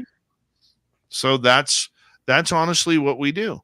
Okay. So when I go to approach some of these people, and it doesn't matter whether it's DeLonge, Elizondo, Jim Semivan, who I've put requests in, Hal Putoff, who I put requests in, George Knapp, Jeremy Corbell,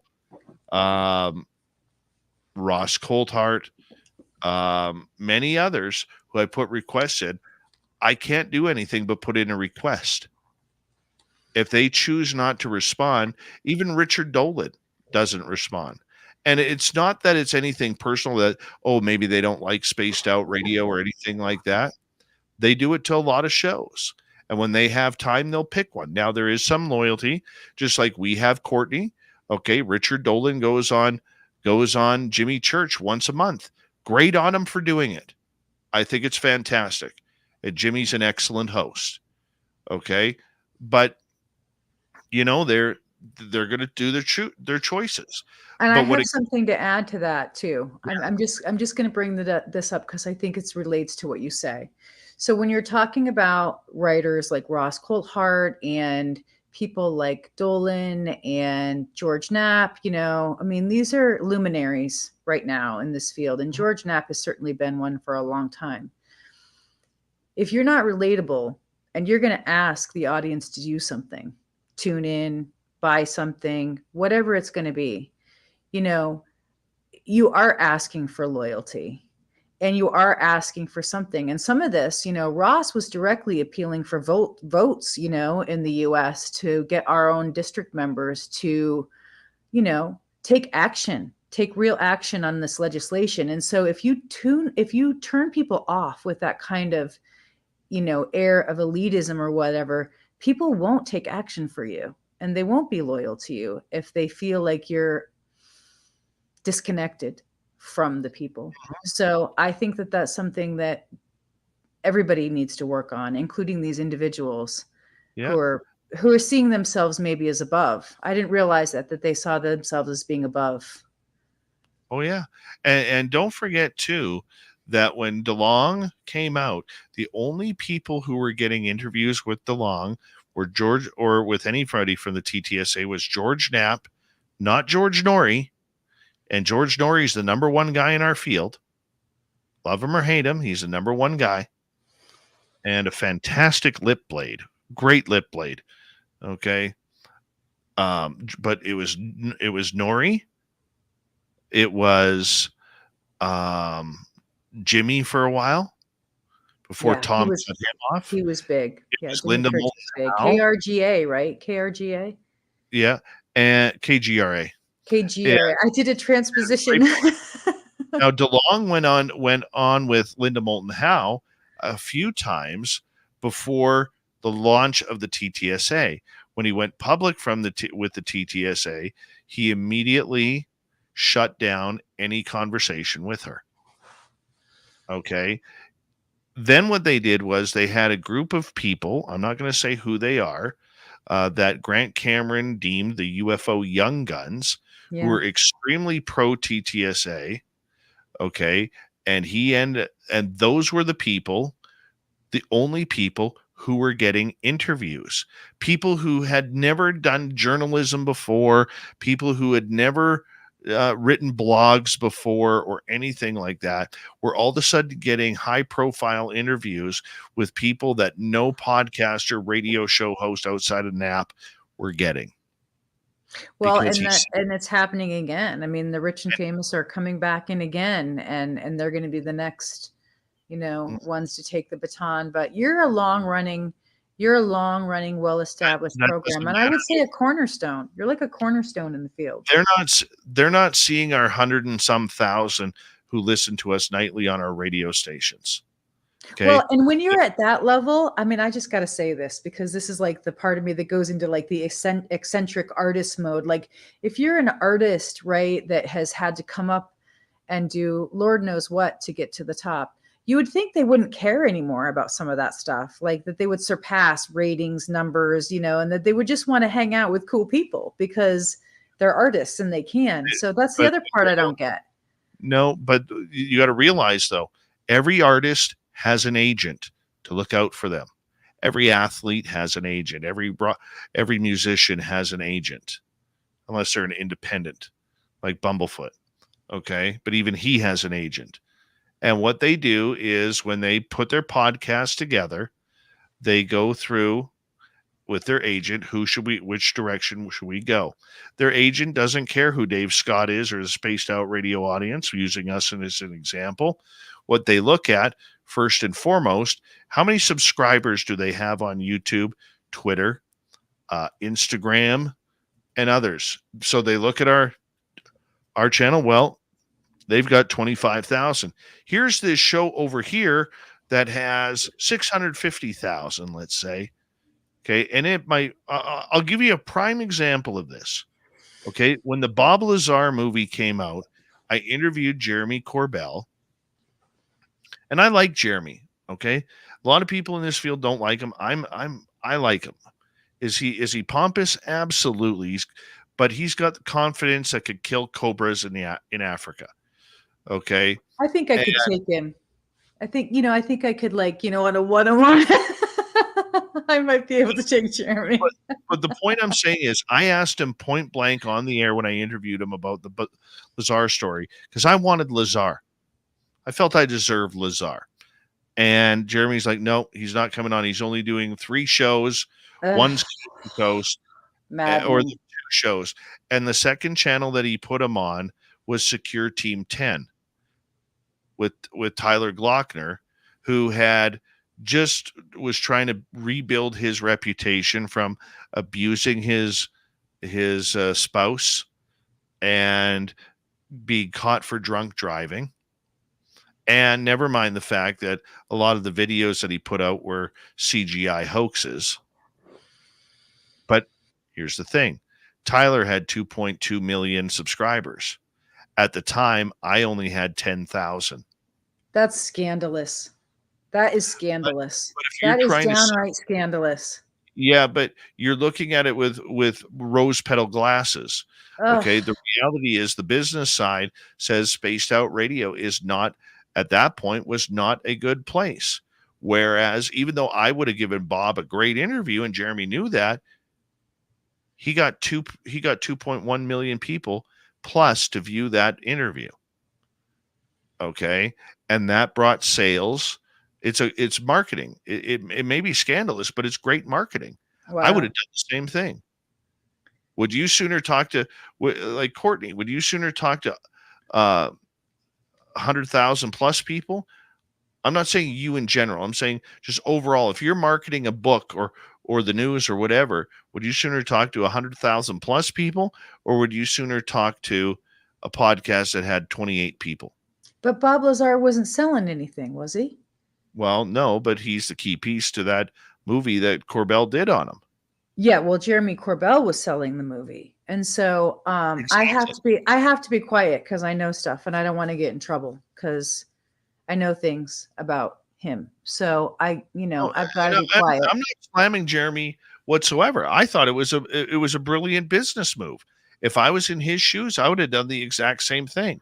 I'm sure he's great at business. Yeah, absolutely. He's a marketing genius. You may not like him, but he's a marketing genius. And yes, I don't know him. I don't know him. Like I don't really have an opinion about him. I haven't formed opinion about him. At the hearing, it was like paparazzi.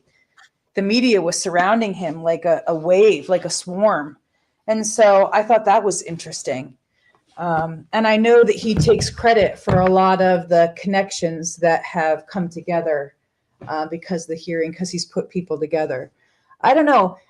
I know you're going to think that I'm crazy to say this, but it's just part of my personality. And maybe it's why I'm poor right now. But anyway, I think sometimes you just do things because it's the right thing to do. It's the good thing to do. And you're just that kind of person. And I kind of feel like when I look at the world, there are other people out there that just do the right thing because it's the right and good thing to do. But what I have found, and especially in the UFO community, there are definitely sharks. There are sharks in the water, and they don't care, and they don't do the right thing. And in some cases, they'll even lie, to get ratings. And I can't stand for that or stand with it at all. I'm more on the other side of, I just do things. I try to do things because it's the right thing to do, and help other people if you can. Oh, I agree with you. I agree with you. We all want to do that, but Yeah. All right. Tony's asking here, do you think that UT are suppressing, well, I guess that's ultra terrestrials, are suppressing, distorting, and not notifying the public algorithms? Do you think that the ultra terrestrials are Is suppressing? that ultra terrestrial, Tony?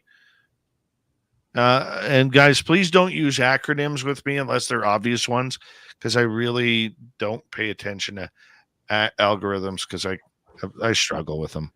There's the honest answer. I struggle with them.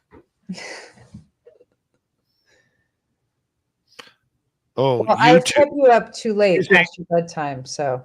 No, that he meant YouTube. Oh. Do you think that YouTube are suppressing, distorting, and not notifying the public algorithms? Absolutely. Yes, and I do know that they don't often report as many views as they do get. That sometimes that they don't show enough views or as many times as it has been viewed. Yes. Yeah, and like even talking to Carl Crusher the other night, who has like 3.1 million subscribers. Wow. When you get over 1 million subscribers on YouTube, you get personal assistance via phone. You don't have to deal with computer bots and all that. It's one of the things they offer. What do we have to do? Start taking off our shirts? I mean, how are we going to get the million, Dave? He said on the show the other night, that that the people that he's talked to, because he built his channel as a family channel, with Orbeez, and how many Orbeez will fit in a pool or whatever, right? Mm-hmm. And it was like some of his videos got like 60 plus million views. What? Okay. That's insane. Yeah. And due to reasons, he changed, he took some time off his channel, but he kept it active. And then when he restarted with his new format, he's struggling for new subscribers as well. Really? Wow. Wow. He hit a fever pitch there. I wonder why. Mm-hmm. Right. Crazy. I don't understand all the algorithms. I just know that there's behemoths in the space that just dominate everybody else, and other people can't even get their voice out. Yeah. They wanted him to go back to,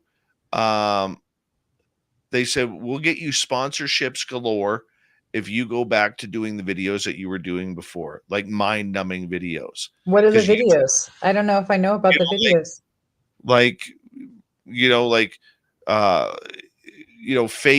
Fake setting up videos of waiting for your kid to come around a corner and putting a pie in their face.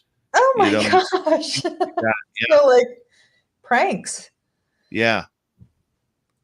Yeah. YouTube is apparently really hitting the algorithms hard right now for any type of serious topic. Well, we can't control the system. You have to just work within it with what you've got. And you've got some talent. So next time I'll do George Bush.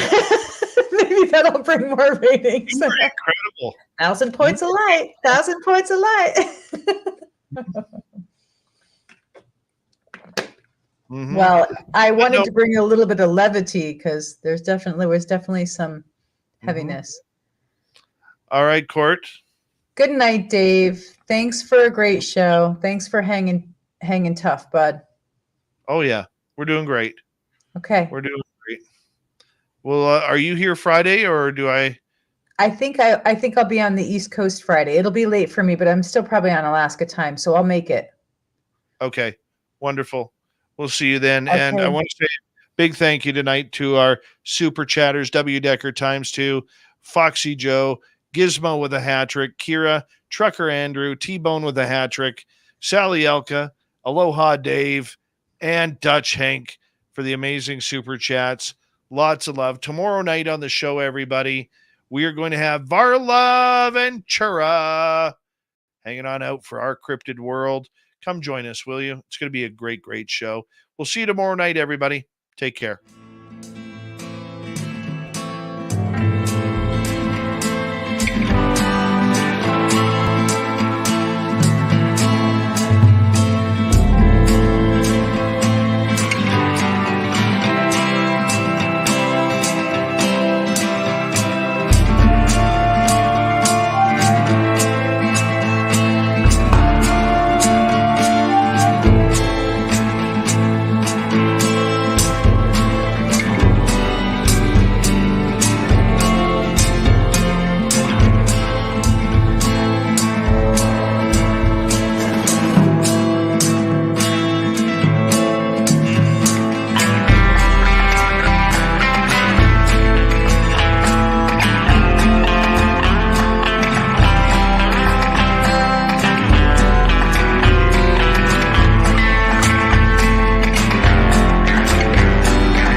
healthy, my friend. You too. You need bail money, give me a call. Always, Dad. Take care. You too.